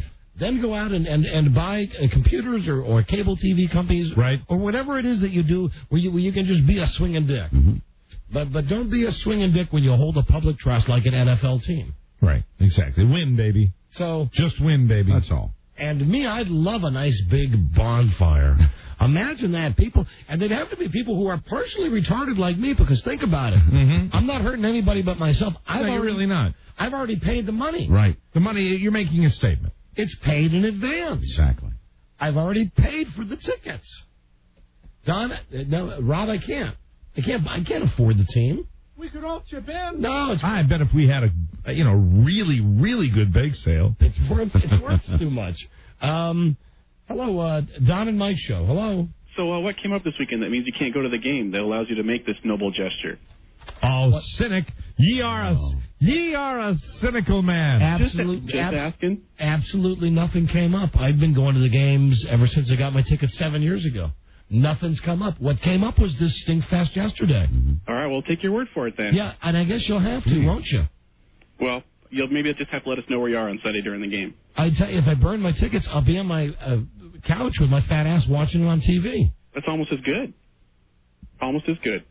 This Johnny Smarmy calling. Just checking, yeah. Are you a ticket holder, sir? Let me just say, you're absolutely right that there was a conflicting appointment that I had this coming Sunday at 1, and being as it's, I felt the need to come on the radio and make up an excuse why I wouldn't be at the Redskins game this weekend. I needed an excuse to burn my ticket. You have your crap detectors. We have ours. Just checking. Listen, here's the crap detector. They suck! I'll give you that. They suck! I pay $7,000 a year for tickets, and they still kill me on parking and beer and hot dogs, and they suck! Does that say more about you for paying the money or them? What's so tough to... pardon me? Does that say more about you for paying $7,000 or for them for sucking? Hey, listen, what do you think? I don't know. I wouldn't pay that kind of money for a team that sucks. Oh, you're not even a Redskins fan then. You're right, I'm not. But what are you calling? But it doesn't matter, Mike. It doesn't matter because it's a universal thing. If you're mad at your team, wherever you are, except no one has it as bad as we do with the Redskins. And you're right, sir. I do have a prior commitment on Sunday. It's banging your mom. And banging your mom in the bad place. Even though I don't go there, I'm going to use another device. Well, as a Seahawks fan, I feel your pain. Are you calling from Seattle? No. Close to. Where are you calling from? Spokane. All right, well, let it go. Let it go. That's what your mom's going to be saying to me. Let it go. I have the ultimate crap detector, and believe me, I will call Don if I ever think there's anything hinky. I believe he is sincere about this, sir. All right, then, Mike, you're the ultimate crap detector, and I take your word for it. No, I mean, he's pissed off. We were talking about it up in the office. And your mom's a great lay. Make no bones about that. and that we can all agree on. Well, for you to go to the game without you? No, I will probably burn her ticket. Otherwise, how would you like it played? What is the road of least resistance with you? I think Frida should go by herself. Frida should go by herself. Well, now then I lose. That's just plain cruel. Then I lose out on her companionship. And what's the social activity there if you go to a game by yourself? She's not going to be there when you're with my mom anyway, so she might as well be at the game. Would you like to? Maybe I'll take this guy's mom. All right. I'll tell you one thing: we'll never make it to the game. Okay. Goodbye, you. Goodbye. See ya. Bye-bye. Hello, Don and Mike Show. Buddy. Hey. Hey, man, I'll tell you what. I'll come down there and burn my tickets with you. Not only that, I'll go out in the parking lot, take a BM, and use the tickets to wipe the BM. Okay, well, now that's... See, for me, that's wonderful. Nothing like that creative thinking. But I don't think they're going to let you do that. Let me call the general manager. Okay. The jitters. Welcome. Here we go. Uncomfortable theater. Here we go. This is going to be fun. Well, he's on the phone. He's on the I line. wonder who he's talking to. Alan? Yes. Hey, it's Don and Mike. Hi, you're on the air. So exactly why can't I... It's free speech. I've already paid the thousands of dollars for the tickets. Why can't I burn them on the air? Well, because that wouldn't be right. I mean, Why? They suck. They suck. Listen, what can I tell you? I'm a season ticket holder, too. They suck. That's like saying someone who thinks our radio show sucks, saying to them... They can't burn us. Well, Mike, or another show. Someone who thinks a radio show sucks, it's like you going to them and saying, hey, you can't break that radio because we're on the radio. No. So you pay money to the Redskins to run their games. So you tell them you got one guy who's really pissed off, who's a season ticket holder, and thinks he's tapping into the pulse of a lot of people around the city. You could tap into your own feelings about it and let people do what they want to do. But Alan, isn't the entire reason that we're here to connect with our audience? Well, and you're doing that. You're. But Alan, I want to make the full commit. I want full penetration. Misery loves company. I want full penetration. I understand. I don't just want to commiserate with people. I want a show of force together. And it's probably going to be chillier later in the week. Who doesn't like a good fire? Well, you know what? You can light a fire, have some marshmallows, but it won't be with tickets. And how would you... Listen, and I'm not trying to be argumentative here, but exactly how would you stop that? Would you be... I don't know. We'll figure a way. See, because, Alan, we're trying in the spirit of our New Deal not to do anything that goes out of bounds. I'm just telling you, this would not be an idea that I would sanction. Well, great. I needed your sanctions before. And I wouldn't want you to say. I wouldn't want you guys to sanction. Why? They suck. They're my tickets. I'm a season ticket holder too. Well, great. Come on down and burn your tickets too. Now, I'll just give them away. Oh. I'll give them to a friend who wants to go. I don't believe that. You'll charge at least face value for them. All right, maybe you're right. Well, listen, we're going to do this. And I think we're going to have an interesting infight here if you're not going to allow us to burn them on the radio and invite people to come down and burn them with us. I mean, all that means is that we just meet at a separate location and we all just burn them together. And I just talk about it on the radio. Well, you can't do any of this on the radio. That's all I'm telling you. I can't burn. So what are we going to do tomorrow? If I bring my tickets in tomorrow and burn them on the radio, are you going to fire me? Get it? I don't know. Do I have that in the contract? I don't remember. I don't believe so. I think this has nothing to do with our contract. This is free freaking speech. I bought these tickets to. How beautiful is it that I allow you to speak freely about your feelings about this? That you allow me to? Yeah. I think the general manager is angry. Well, listen, Oz, I think it's great that you give me the right to do this, but in return, you get some pretty good ratings out of it. So it's not like you're doing a public service here. We get great ratings, and I can't tell you how much I appreciate it, but this is something that, you know what? There's no reason. There is reason. They stink. I'm mad. All right, you know what? Then I'll tell you what. Bring them in, and I'll stomp on them with you. Well, why is the fire thing such a problem? Well, I think it's obvious. Why? I'm not saying it. Neither one of you are saying it. I'm not certainly going to say it, you know. What? What? Say, I really don't know. It's money. It's money. But, yeah, it's my money that I'm burning. It's money. It's money. It's because we're the flagship station of the Redskins. That's all. So you're on the flagship station of the Redskins, and you can't say they suck, and they suck so bad that I'm urging everybody to burn their tickets this week and not go to the game. Won't that be a great statement to see a stadium that's half empty? But you know what? You even said if you don't go to the game, you won't be eating your hot dogs, will you? If I don't go to the game, I won't be eating my hot dogs? That's right.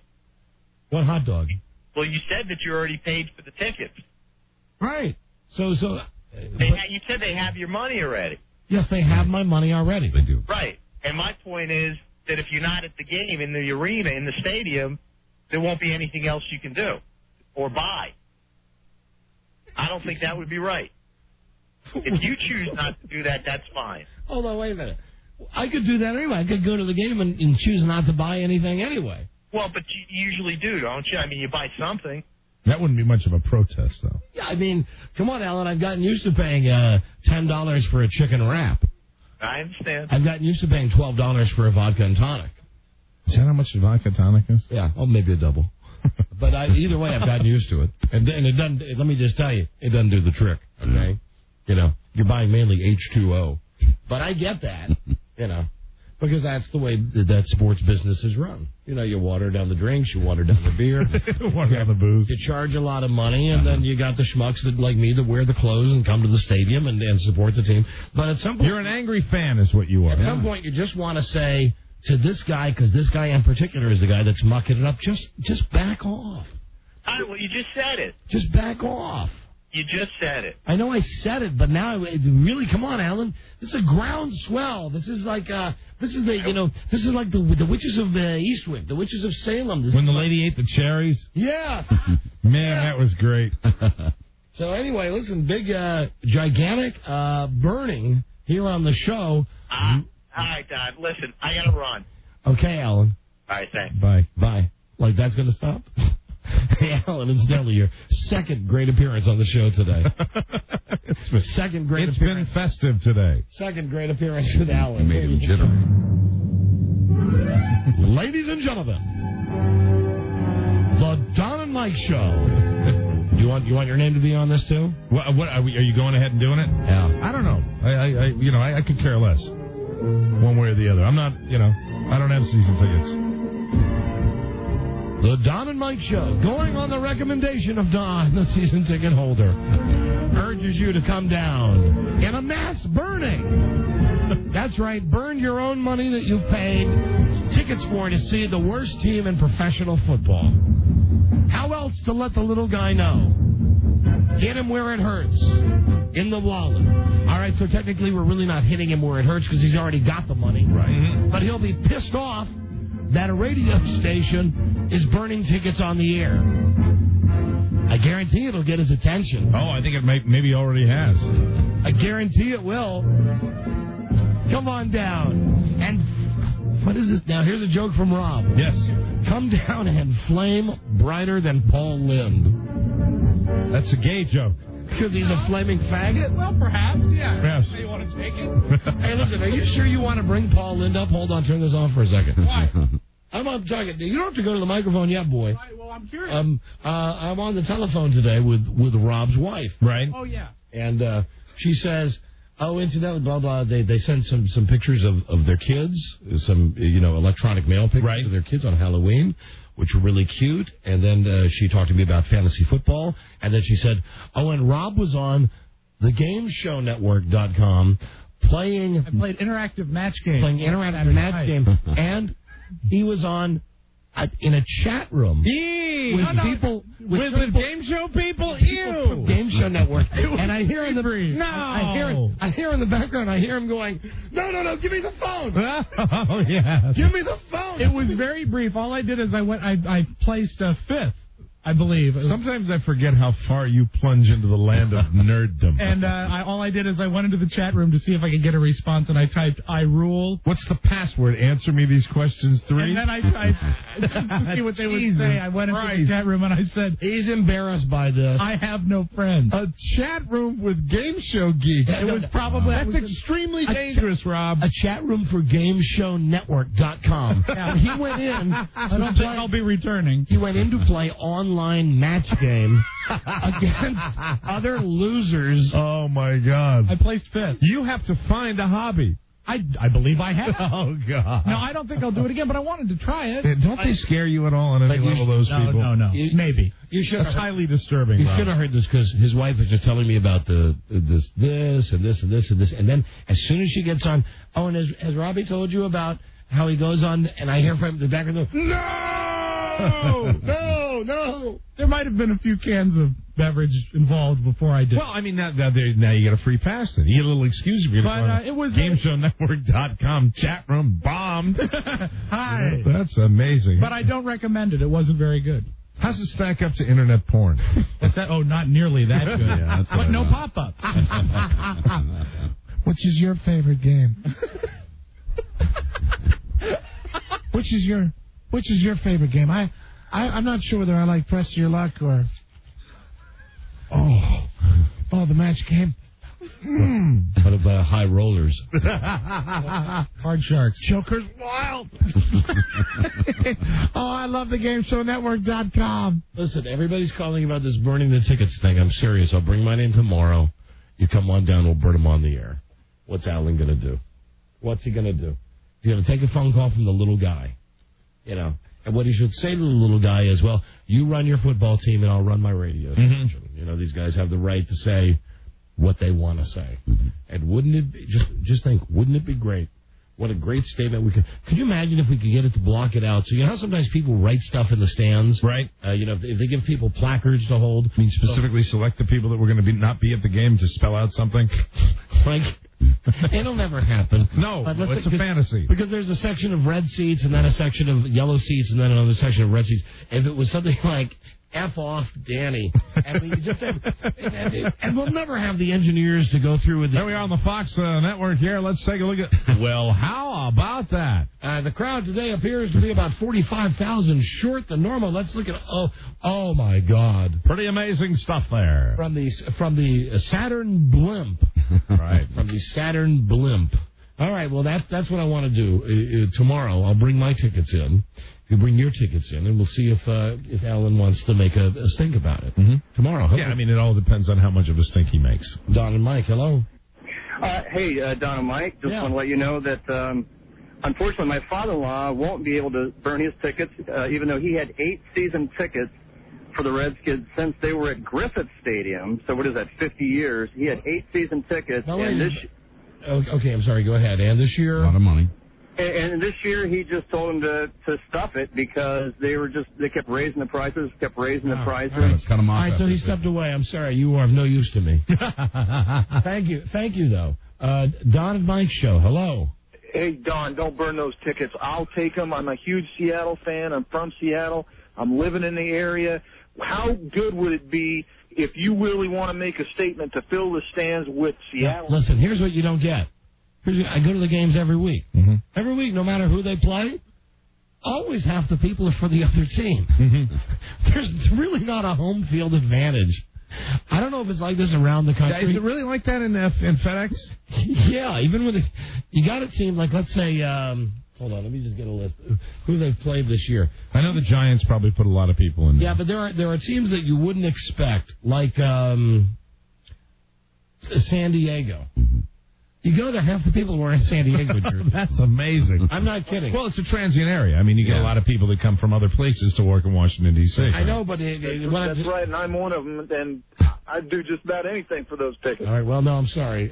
Thank you. I'd love to, but it would just piss off the people that sit in my section, and then I don't want to do that. Yeah, they come up, with their faces painted in the Seattle colors. That ugly little bird helmet. Do that, I would. It'd send Tom and Dennis. Mm-hmm. It'd send them. Just still, that's I love that idea. I know, but think about the poor. You saw the people in my section. I am thinking about the poor people. Okay. Believe me. Oh, I know you are. Yeah, absolutely. Especially since he lost his job. I know. We got a break. We'll be right back. This is the Don and Mike Show. Tony Perkins has gone coast to coast to California's capital, Sacramento. Hi, Tony. Good morning, G. Good morning, everybody. We got a ton of people here.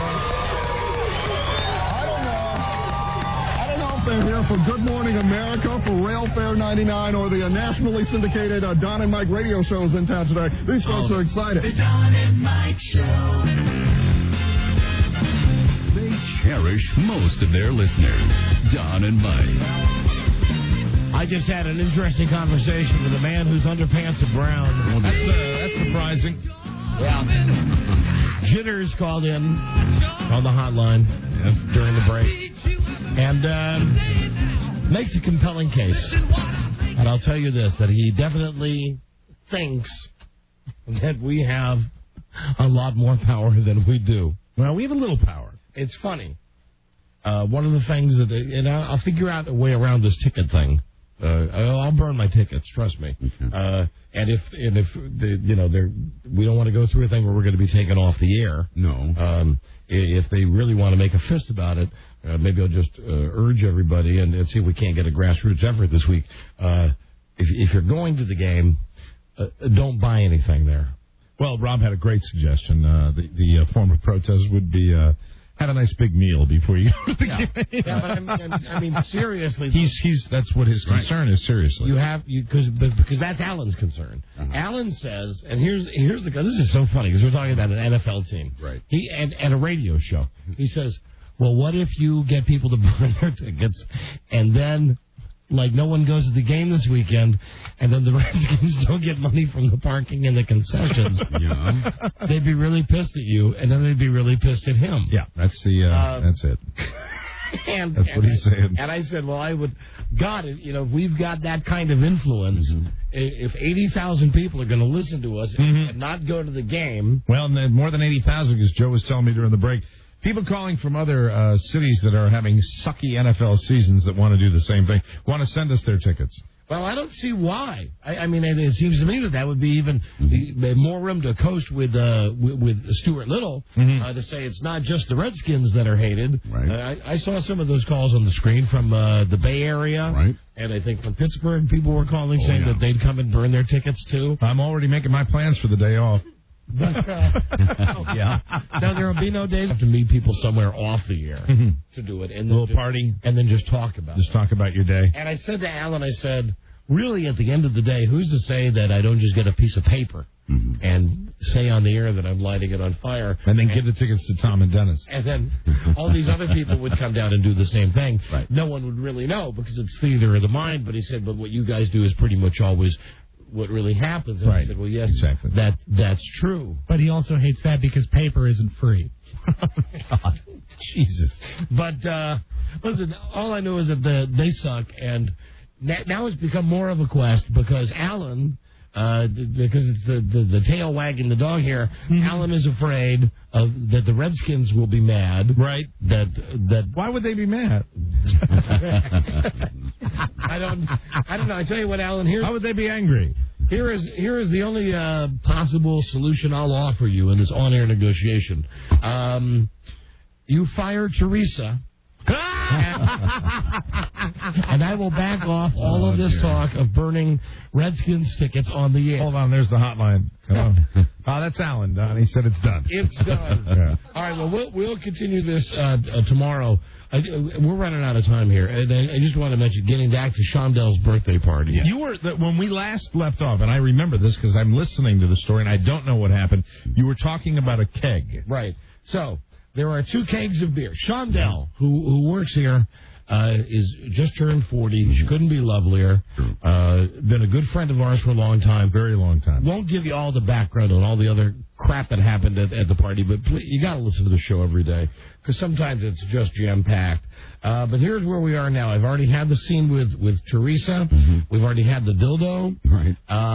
Now there are kegs of beer. Now, the Broyhills have arrived at the party late, right? Yes, the Broyles have arrived about 3 hours late, but they're in time for the big birthday toast to Shondel. And right after this happens, Lisa, Charlie's wife, Fatso's wife, she comes out and she says, who wants to do a keg stand?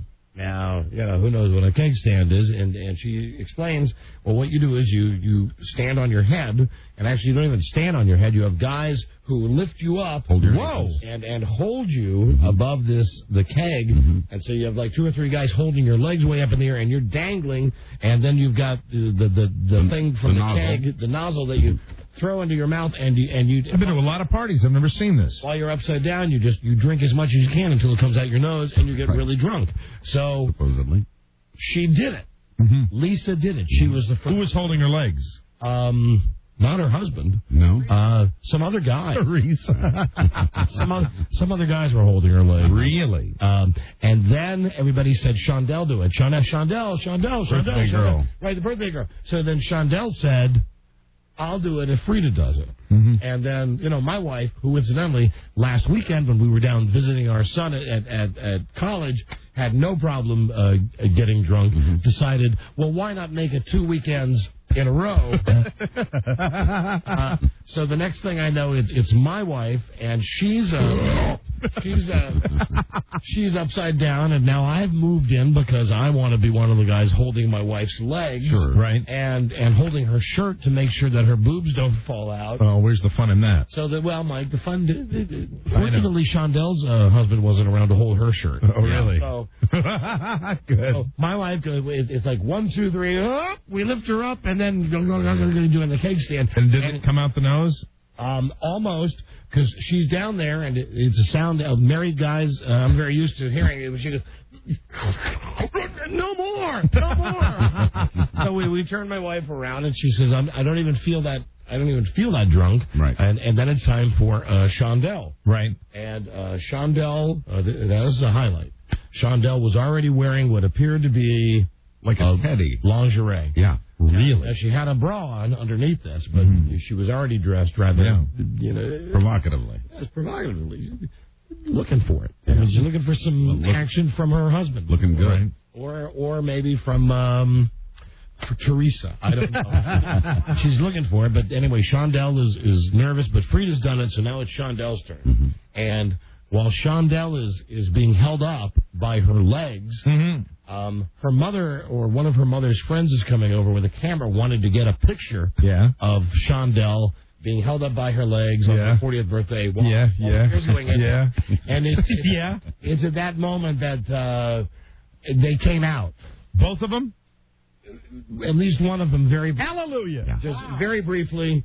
One of them came out, and it's while, you won't know unless you go to Shondel's house to look at the pictures. But I thought you were going to say you won't go unless you go to Shondel.com. No, it was one of those, though, they came out. They came out when the lady was down there taking the picture with the camera. Fantastic. So there's photographic evidence. Yeah, and guys were all saying, wow, did you see that? Yeah. Right. Did you see it? And Buzz, did you see it? Yeah.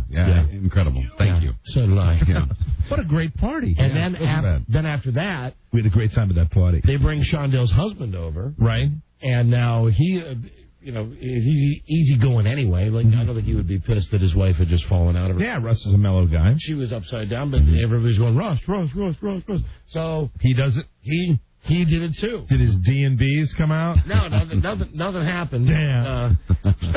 And then it was shortly after that they realized, well, no one else is going to do this. Right. They tried to get me to do it, but I felt I'd done enough public drinking already. Yeah, you're right. People are still talking about that, Buzz. And I said, especially when they run a best of it on the weekend. Right. I don't feel comfortable being held up in the air by these guys while I drink. And I said I'd do it if it was like hard liquor. I would be concerned at my weight class that that they would have a little trouble holding me up. You know what I mean? So we pass on that and drop me on my head. And then there's more talking as we're getting ready to leave. And when did all the clothes come off? That's when did everybody just get naked? And after we had left, I think really? So. After we left. And now here's the last part of the story. That, as I mentioned, to get to this place where Shondell's birthday party was, it was about a 20-minute drive from my house. And Buzz and Marcia came over and picked us up. Now, on the way there, it could not have been more simple. And keep in mind, Buzz used to live in the general area that I live in and where this party was being held. Now, it's been a couple of years since he's been there. Right. But here's the deal. You leave my house and you get on a main road, Route 7. You're the wheelman, Buzz? Yes, I am. Looking forward to this. You follow Route 7 to 28. Okay. Where you go towards Dulles Airport. Yeah. So you go from one major road to another major road. You make a left-hand turn on 28. Then from there you go about 7 miles on a 6-lane highway with a 55-mile-an-hour speed limit. You go to Route 50. Right. And there you make a right there, and then you drive a ways, and then there's a big sign saying turn here, and that's where the party was. Okay. So Buzz navigated that perfectly and got us there, and it was really, it's like 3 left turns. And Buzz had lived in this area prior to this. All right. No, you did, Buzz. Well, all right, sort of. No, come on. You lived right off 28. Yeah, it's true. When you used to live in that apartment complex that Robbie and Carrie lived in. It's true. So, lived in. So we're leaving now, and we're all getting in the car, and Buzz is the wheelman, and you think that everybody has a little bit of that old yeller in them, meaning that even a homing device. Yeah, even though it's a place you've never been to, you just drove there 3 hours ago. Right. So you would figure you know how to get back. So as we're leaving the party, we're getting Buzz's car. Buzz says, "Which way do I go?" And so everybody said, "Okay, you go up to the light and go right."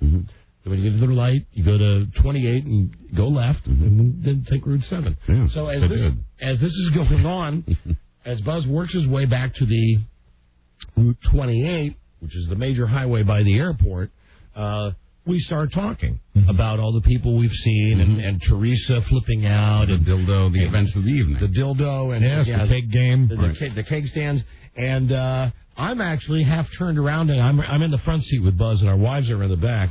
Oh, and incidentally, like lesbo action again, and I am not exaggerating with our wives. Yeah, shocking, really. They held hands. They held hands the whole time? They held hands in the back seat. And they announced it. They announced it to us. So they were holding hands? Yeah. They were holding hands. No tongues intertwined or anything like that. No, it was dark.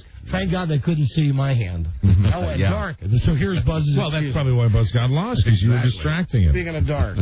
So this is Buzz's excuse. So we're just driving along now. We're on the major highway now. You're on 28? On 28. And you're going in the wrong direction? No, we're going in the right direction. All right. Yeah. He's going past the airport. Things are great. At this point, well, what the hell? He's got one right-hand turn to make, and then he's back on Route 7, and he knows how to get to our house. Right. So we go, okay. Turn around. We start talking. We're talking and talking and talking. And at one point, my wife said, because I'm looking in the back seat at Buzz's wife and my wife, and I'm looking at Buzz too, but I'm mainly looking in the back seat. My wife said, we're almost to the outlets.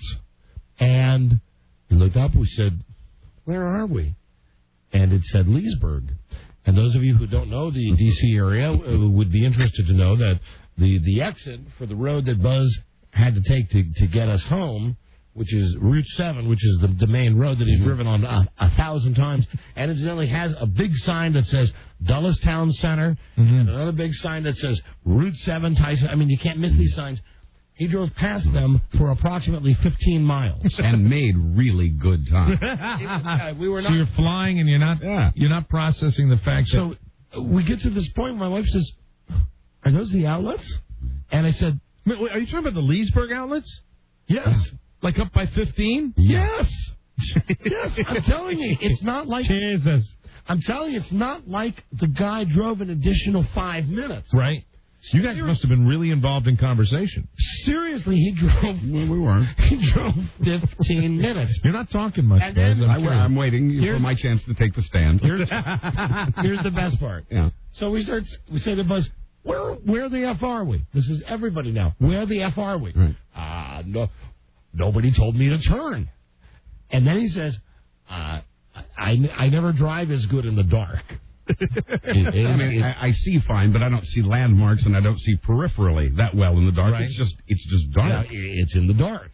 So Frida says, and then Frida's talking at that like Chihuahua speed, with that same turn around.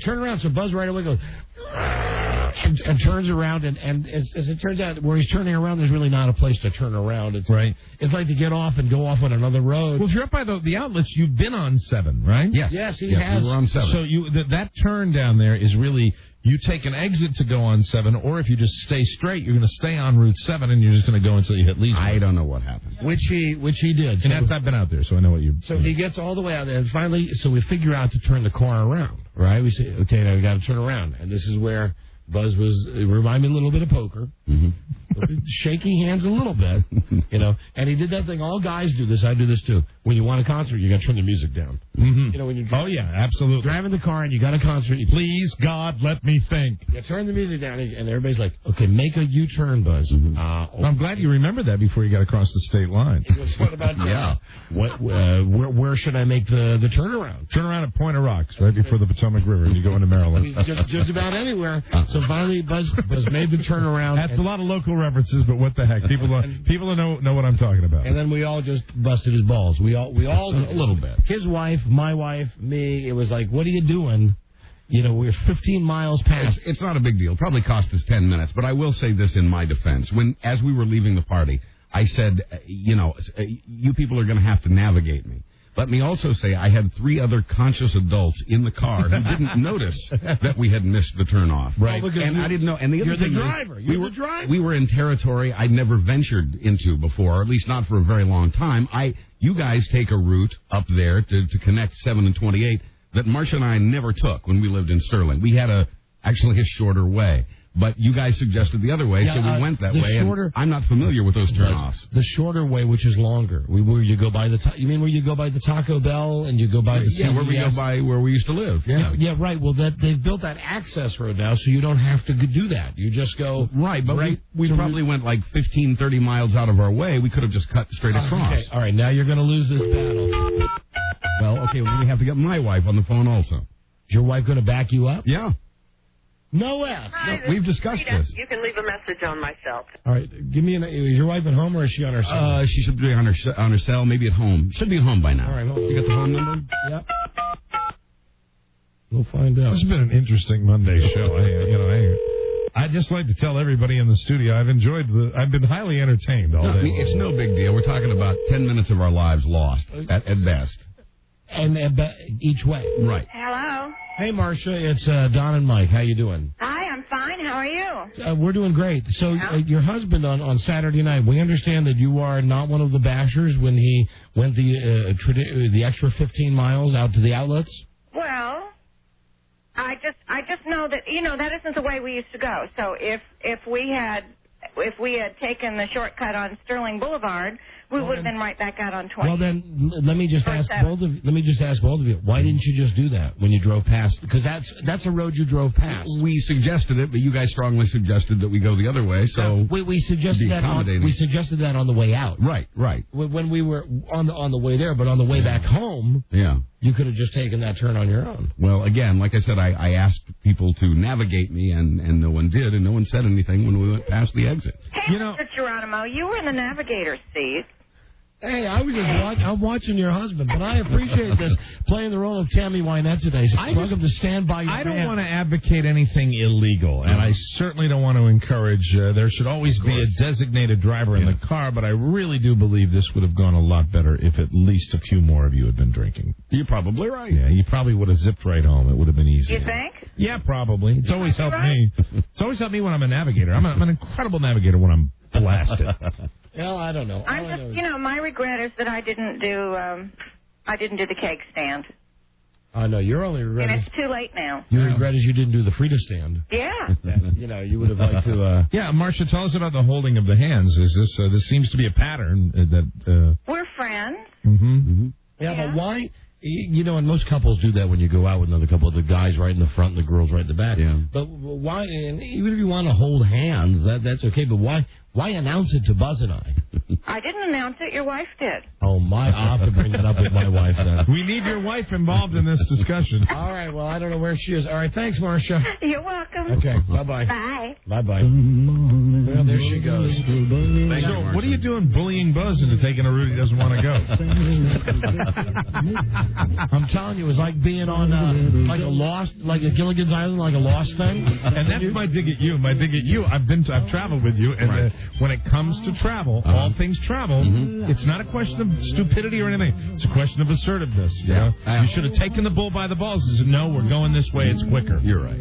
So it's like he rolls his eyes. It's true. No, you're right. See, you think we're stereotyping here, and this is the old guy thing. It's not the old guy thing. In a world where owning a radio was strictly forbidden, one man found a way to bring good news to his people. My man. Magellan. He made it up. My buddy. My buddy. I would have died being at that party without Buzz. Oh, I love the circumnavigation jokes. I made Mike spit out his water. Oh, my God. Buzz? Yes. I can't get a hold of my Connie, honey. What the hell? She'll probably take your side anyway. Do you think that's what would happen? Like it matters. No. What is your lead story today, Buzz? Well, it's like a theme now. Barbara Streisand stands by her man. Oh, right. Yeah. Hey, I heard about this because Brolin plays Reagan like kind of tarded. Oh, really? Yeah, at least what I heard was that a lot of the now I'm watching. Not that he plays him tarded, but there's a lot of that mommy all the time. Mommy. Well, mommy. Yeah, like put him in that car and you wouldn't have gotten anywhere. It's like he was driving, Mike. Well, I didn't want to say anything, Buzz. It's like he was driving. Hold on, here's a guy. You got to be quick. A guy who says he got a letter from Redskins about what? I'm on the waiting list, and the letter starts off saying, with the Redskins looking better than ever, you finally have the opportunity you've waited for to buy season tickets. Wow. And there's a note from Spurrier, a personalized note. That says, what does it say? Please, God, turn back time? Take the knee! Take the goddamn knee! Well, I'm not going to yell at the boys this week. I ain't going to do. I'm just going to tell them, go out there and take a knee. We just got to go out there and pitch a catch, play a little better ball. Sure like your wife on Survivor. Play a little better ball. Hey, everybody, stay tuned. Stay tuned for news and comment coming up on the Don and Mike Show. Where's that girl, Teresa? Teresa, where is she? Tell her to take a knee. This has all been very professional. This is the Don and Mike Show. What's the word from Planet Crackpot? The Don and Mike Show. The keynote speakers at the PM Banquet, Don Geronimo and Mike O'Mara. Yeah, lady soul. It's time for news now with Buzz. Buzz News Show brought to you by Verimax Sexual Pleasure Performance Enhancer. Someone called for a doctor. Doctor developed, clinically tested. Verimax works. Getting it right in. GNC and other select retailers try it today. Verimax. 1-888-TRY-VMAX. Now here is Buzz. Hi, Buzz. Buzz. Hi, Don and Mike. It's Barbara Streisand versus the Republicans again, but this time it's over a made-for-TV movie starring her husband, James Brolin. The CBS miniseries is about Ronald Reagan, and word is it's not a flattering portrait. Reagan fans say she, Barbara, had a hand in that, and they're calling for a boycott of the show and its advertisers. Now, how come it's okay to say that, but it's not okay to say, let's boycott the Redskins this weekend? Nobody ever said that life was fair, Tina. What? We'll get to that point. Now on her website, Streisand says she hasn't even seen the script, much less the movie, and didn't write a word of it. Quoting her, the Republicans who deify Reagan cannot stand that unpleasant truths might be in the movie. This is what the right wing does when faced with a truth that is not 100% positive for their side. So well, what I've heard is that they're making him out to be kind of tardy. Really? Late? And I don't mean late, Rob. I mean, he's not all there. There's a lot of this mommy, and that she had a very strong presence in the White House, and that she helped him make a lot of his decisions. Well, that's the truth, though, isn't it? I believe so. We thought so. Yeah. I believe so. I mean, they were very close, and she was very active in his administration. Babs goes on to say about the right wingers. You can't be sure if you haven't checked your administration. Do we have that tape, Rob? Yeah. You have that Administrations. I think instead of H for hookers, it's right over here by us. I still got it in the. You can't be sure when you get your ministrations. Babs says they spread vicious lies and attacks and scream and yell until they get their way, she says, of the right-wingers. You got to check your administration. Just 2 weeks pregnant. Yeah. And I didn't believe it because when you're 2 weeks, just 2 weeks pregnant, you can't really tell just because you haven't seen your administration. There she is, Barbara Streisand. Now, here's your free speech that you were talking about. Just in this evening, within the last hour, CBS television president Les Moonves says that the network is thinking about canceling the movie because of the controversy that it has stirred up. And he also says that the movie is now being edited to make it less anti-Reagan. Oh, that means less fun. So they're talking about changing the movie. They're talking about not showing the movie this month as originally planned. What? Maybe re-edit it and perhaps show it at a later time. CBS is nuts. They got no problems running a show about Hitler. Right. And promoting the hell out of it. Mm-hmm. And upset when it doesn't win Emmys and junk. Right. And people protested about that. Mm-hmm. They were upset. And wouldn't you say, running a movie about Hitler, even if it's done the way that CBS did it, probably listen to that protest a little bit more. A little bit more than people upset that Reagan is shown to be maybe a guy that is goofy. Mm-hmm. You know what kills me about that, though, is the fact that we don't get a chance to make our own decision. No. And if that doesn't see the light of day, you wouldn't know. You might come out and see that thing and say, oh, no, it wasn't that bad. It was, in fact, it was actually a very nice portrayal. You never know. I tell you, if you want to see something funny, though, that has to do with these presidents, you got to watch this thing that's on HBO about going on the stumping, the whatever they call it, when he's running for president. Campaign stump? Yes, Bush. And they got a camera crew that went around with him for the entire... That was that lady. The entire election.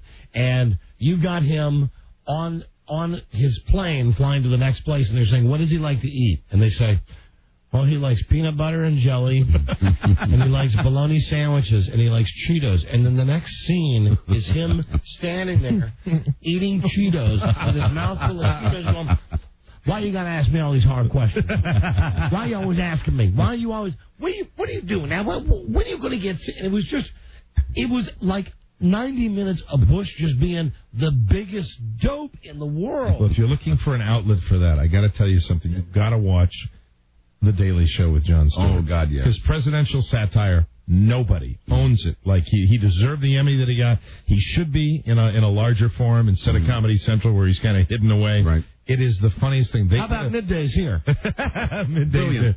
They did a thing where he was, they had the Bush press conference where they're asking about flying onto the aircraft carrier, that big controversial move, where he said mission accomplished, and they've got the sign. And apparently a press aide or one of the people in the White House said, well, we made the sign, but it was the Navy that hung it up. And Jon Stewart did 15 minutes on this, including, he's got his fake White House correspondent that is just fracturingly funny. I mean, it's probably some guy in New York that's with a backdrop of the White House. Yes, there, that's what they but do. talking about the fact that it was the Navy that hung it up. We weren't responsible. And the backgrounds in those shots are obviously very fake, like weather guys standing in front of the weather map. That show, I mean, consistently every second of it is funny. Deserve the Emmy. So listen, if you got a show about Reagan that shows him kind of phoebed out and maybe goofing on him, don't go as far as like show him going, taking a dump in his pants, but. If he's sitting at his desk and he's like trying to figure Come on now. trying to figure out a puzzle or something, and he's, Mommy, I need some help, and then she comes in and she's kind of a controlling, bitchy type woman. Well, those are both caricatures that each of them has kind of embraced over the years. Well, they did the same thing with I don't know whether it was HBO or what. They had a made-for-TV movie about the assassination attempt on President Reagan, and they made them out to be, and I thought it was just poorly done because it's never all that bad, and it's never all that good. Right. The problem was that it was Richard Crenna. It was Richard Crenna. It was not. As Reagan. Wasn't that a horrible movie? Really bad. Really terrible. And, they were obviously out to torpedo Reagan, and it was stupid. And it guys, looked bad. Here's what I say, and then we can hopefully I can have last word on this because I know his Buzz has more news. But I say let's go to Reagan and ask him what he thinks. If he's okay with it, right, then go with it. You always seem to find the right solutions for things like that. Just go to have Les Moonves put a call in. Say, hey, do you mind if we run this? And then he says something like orange juice, and you say, great, thanks, Ronnie. That's code for yes. Right. Liza Minnelli's soon-to-be ex-husband has found another gravy train. Actually, it's the one he was on before he got married. When David Guest met Liza, he was working on a Michael Jackson concert. It was Jacko who introduced them. Now that the marriage is over, Guest is working on a Michael Jackson documentary without Michael. This is Liza Minnelli. Oh. Don and Mike, how can I say this? Say it, honey. Are a day. Quoting Jacko's people, Michael is in no way whatsoever associated with this project. He didn't approve it. He didn't participate in it. He didn't even know about it. Michael hasn't spoken to David in a long time. Hello, Michael. I'd like to stay in your guest cottage. This is David Guest. Well, Mr. Guest, it's Michael Jackson. Come on. She beat me up again. Well, don't let her do that to you. You can't let her do that to you. You really can't let her put you through that all the time. She beat me up again. Do you know what I need, mister? I need some guest services. Hi, Mr. Peck. Pope John Paul II is being featured on a U.S. coin for the very first time. Gregory Peck is dead. Yes. Mr. Peck. He was in the last documentary. Check with Peck. He was in the Michael Jackson. He was like riding a merry-go-round or a Ferris. It was a Ferris wheel. A merry-go-round at Michael Jackson's Mr. Guest? Kids Never Come Here ranch. Yeah. You can come to Neverland anytime you want, and I'll save that special place for you. You know where that is? Where's that? The guest room. Make room for Jeff. Yes, sirree. Absolutely. Pope John Paul II is being featured on a U.S. coin for the very first time. It's not real money. It's a collectible. The Morgan Mints just released 2 limited edition coins that feature the pontiff recognizing his 25 years of leading the Roman Catholic Church. One of the coins... Pretty much the only thing you can recognize. Hey, F you, F-ball. Sorry, Your Holiness. Oh, I ain't no Reagan. I tell you that. Let me count. 1. I'm done. One of the coins is a JFK $50 with Kennedy on one side and the Pope on the other. Kennedy was our first and only Catholic president. The other coin is a silver eagle dollar with the Pope on the head side. Yeah. And I'm pantless. Thank you, Mr. Guest. I'm the Pope. Mr. Guest is dead, faggot. Thank you, Shimon. God hates you, Michael Jackson. Stop it, Your Holiness. Stop it. The Episcopal Church, meanwhile, has... Get Ronald Reagan on the phone. I just crapped my pants again. No. Me too. Burn your Redskins tickets. This is the Pope ordering all Catholics to burn your Washington Redskins tickets. This is a show recap. Hi, Teresa. Hi, Teresa. The Episcopal Church has... Beer is not your friend. But you are. The Episcopal Church has... You're talking to me or yes, the Pope? you are Teresa's friend. Me? Yes. Oh, me too. Yeah. I love her. The Episcopal Church has just consecrated its first openly gay bishop. It could tear the church apart. One conservative archbishop says... Is it Jason? No, not that bishop. It's not Jason Bishop? How come he ain't on TV? One conservative archbishop says this will have very serious consequences for the cohesion of the American communion. Mr. Guest?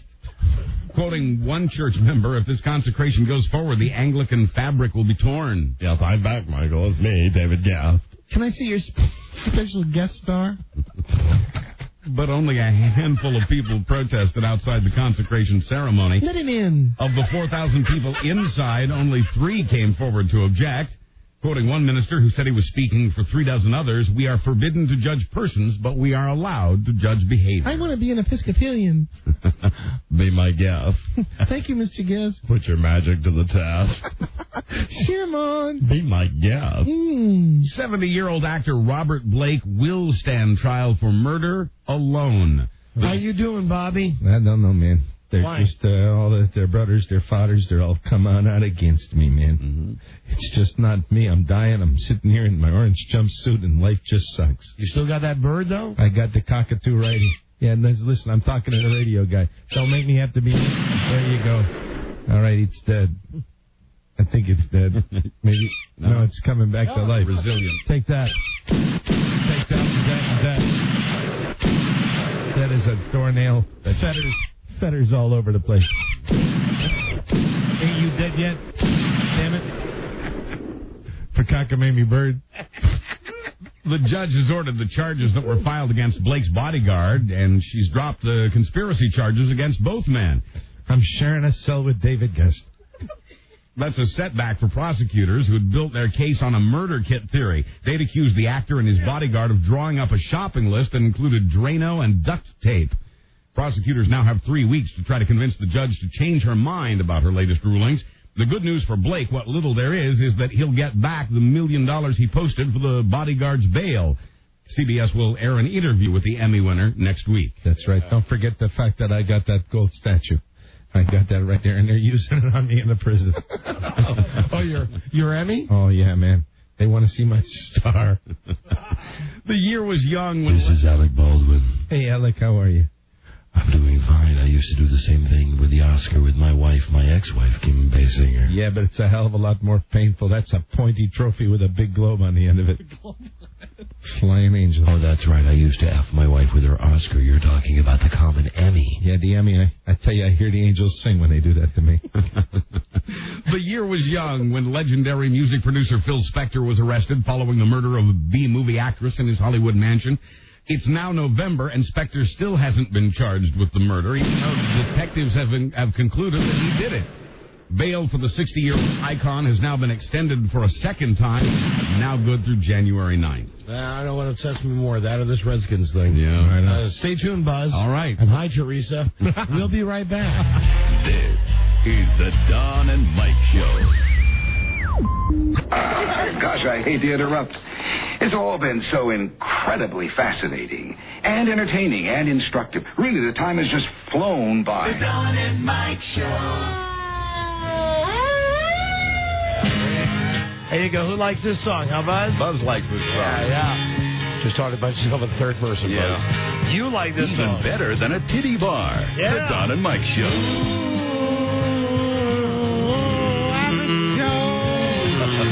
Average Joe's the best show in the world. Average Joe. Introducing Average Joe. Average Joe. They're ugly. Charlie. They're ugly, Don. I know. They're ugly fat guys. With a pretty lady. That's Joe. Hi, Buzz. Hi, Don and Mike.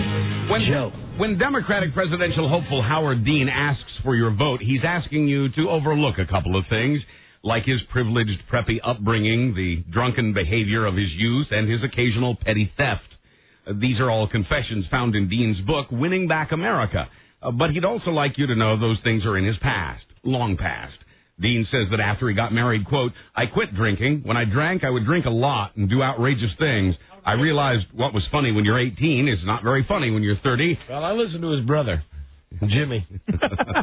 Great song. Now, not James. Right. You know, I know, right. Case, but Jimmy. Mm-hmm. Jimmy Dean. Now, Jimmy Dean knows what's going on. Jimmy Dean. It's like his sister Deborah. With good sausage. Hold on, Buzz, hold on. I see we have a call from Stupidville. Oh, dear. On the line. At least that's what it says on the screen. Near Leesburg? You got that one here? It's from Stupidville?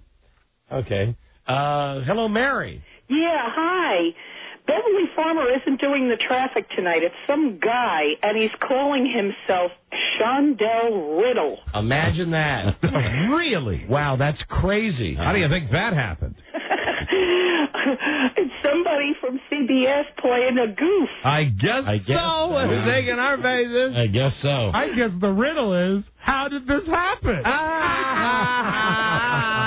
See, now listen, you got to appreciate about this about us, that this is self-editing. Now, we've taken the call, we've made the point, but that's it. That's where the interrogation, the torture ends. That's right. Oh, is it somebody in your studio doing the traffic tonight? No, I don't think you need to worry about that, but you need to go warm up your TV set because Average Joe's coming on. Who is? All right, now I'll explain this to you. You see, Shondell Riddle is Shondell Barton, and she's the lady. Riddle is her maiden name. Right.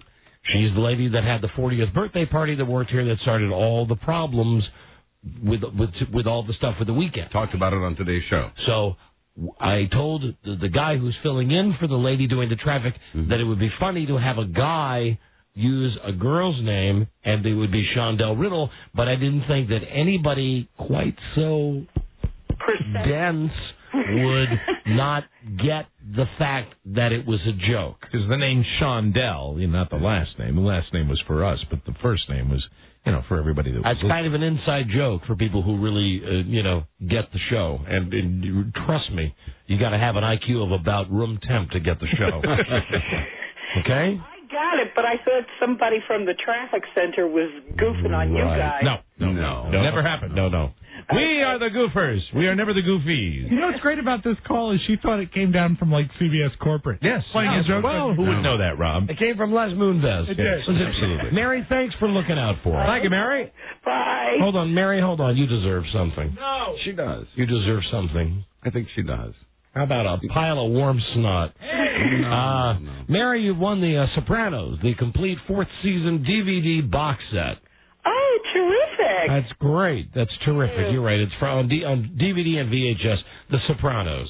Great. Thank you so much. Enjoy. Enjoy it. It's funny when Rob really hates. Yeah. That's what he really hates. Rob is standing about a half an inch from me. He's just making sticking his C, making a C, and putting it an inch and a half away from your face. Why must you reward that? I've never seen anyone hate with their hands before. Rob, the thing is, listen, it's said on the screen. I already announced the woman's calling from Stupidville. Sure. We've already said that. She's a loyal listener. Let's give her a prize. Yeah, that's right. Okay. And technically, if you're going to be technical, it was an inside joke.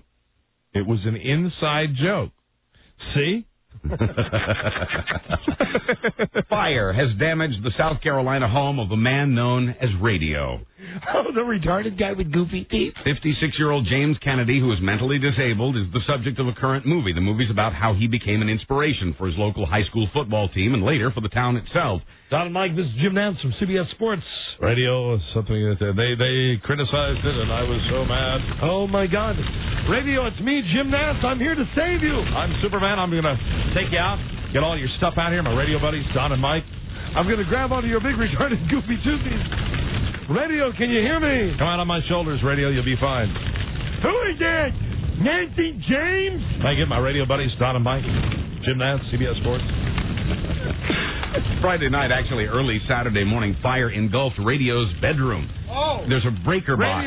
Radio, it's Jim Nance. Got my radio buddies, Don and Mike. Our radio buddies, Don and Mike. Check your smoke detector radio. It's a great weekend in South Carolina, guys. Got them out of there just in time to make it a nation. Thank you very much. There's a circuit breaker box in Radio's bedroom that an electrician had just worked on that week. No, he's not retarded. The fire destroyed Radio's room, but caused only minor damage to the rest of the house, which he shares with his family. Radio, this is Jim Nance. I'm going to get my lawyers on the case. You got a good case here. You can sue.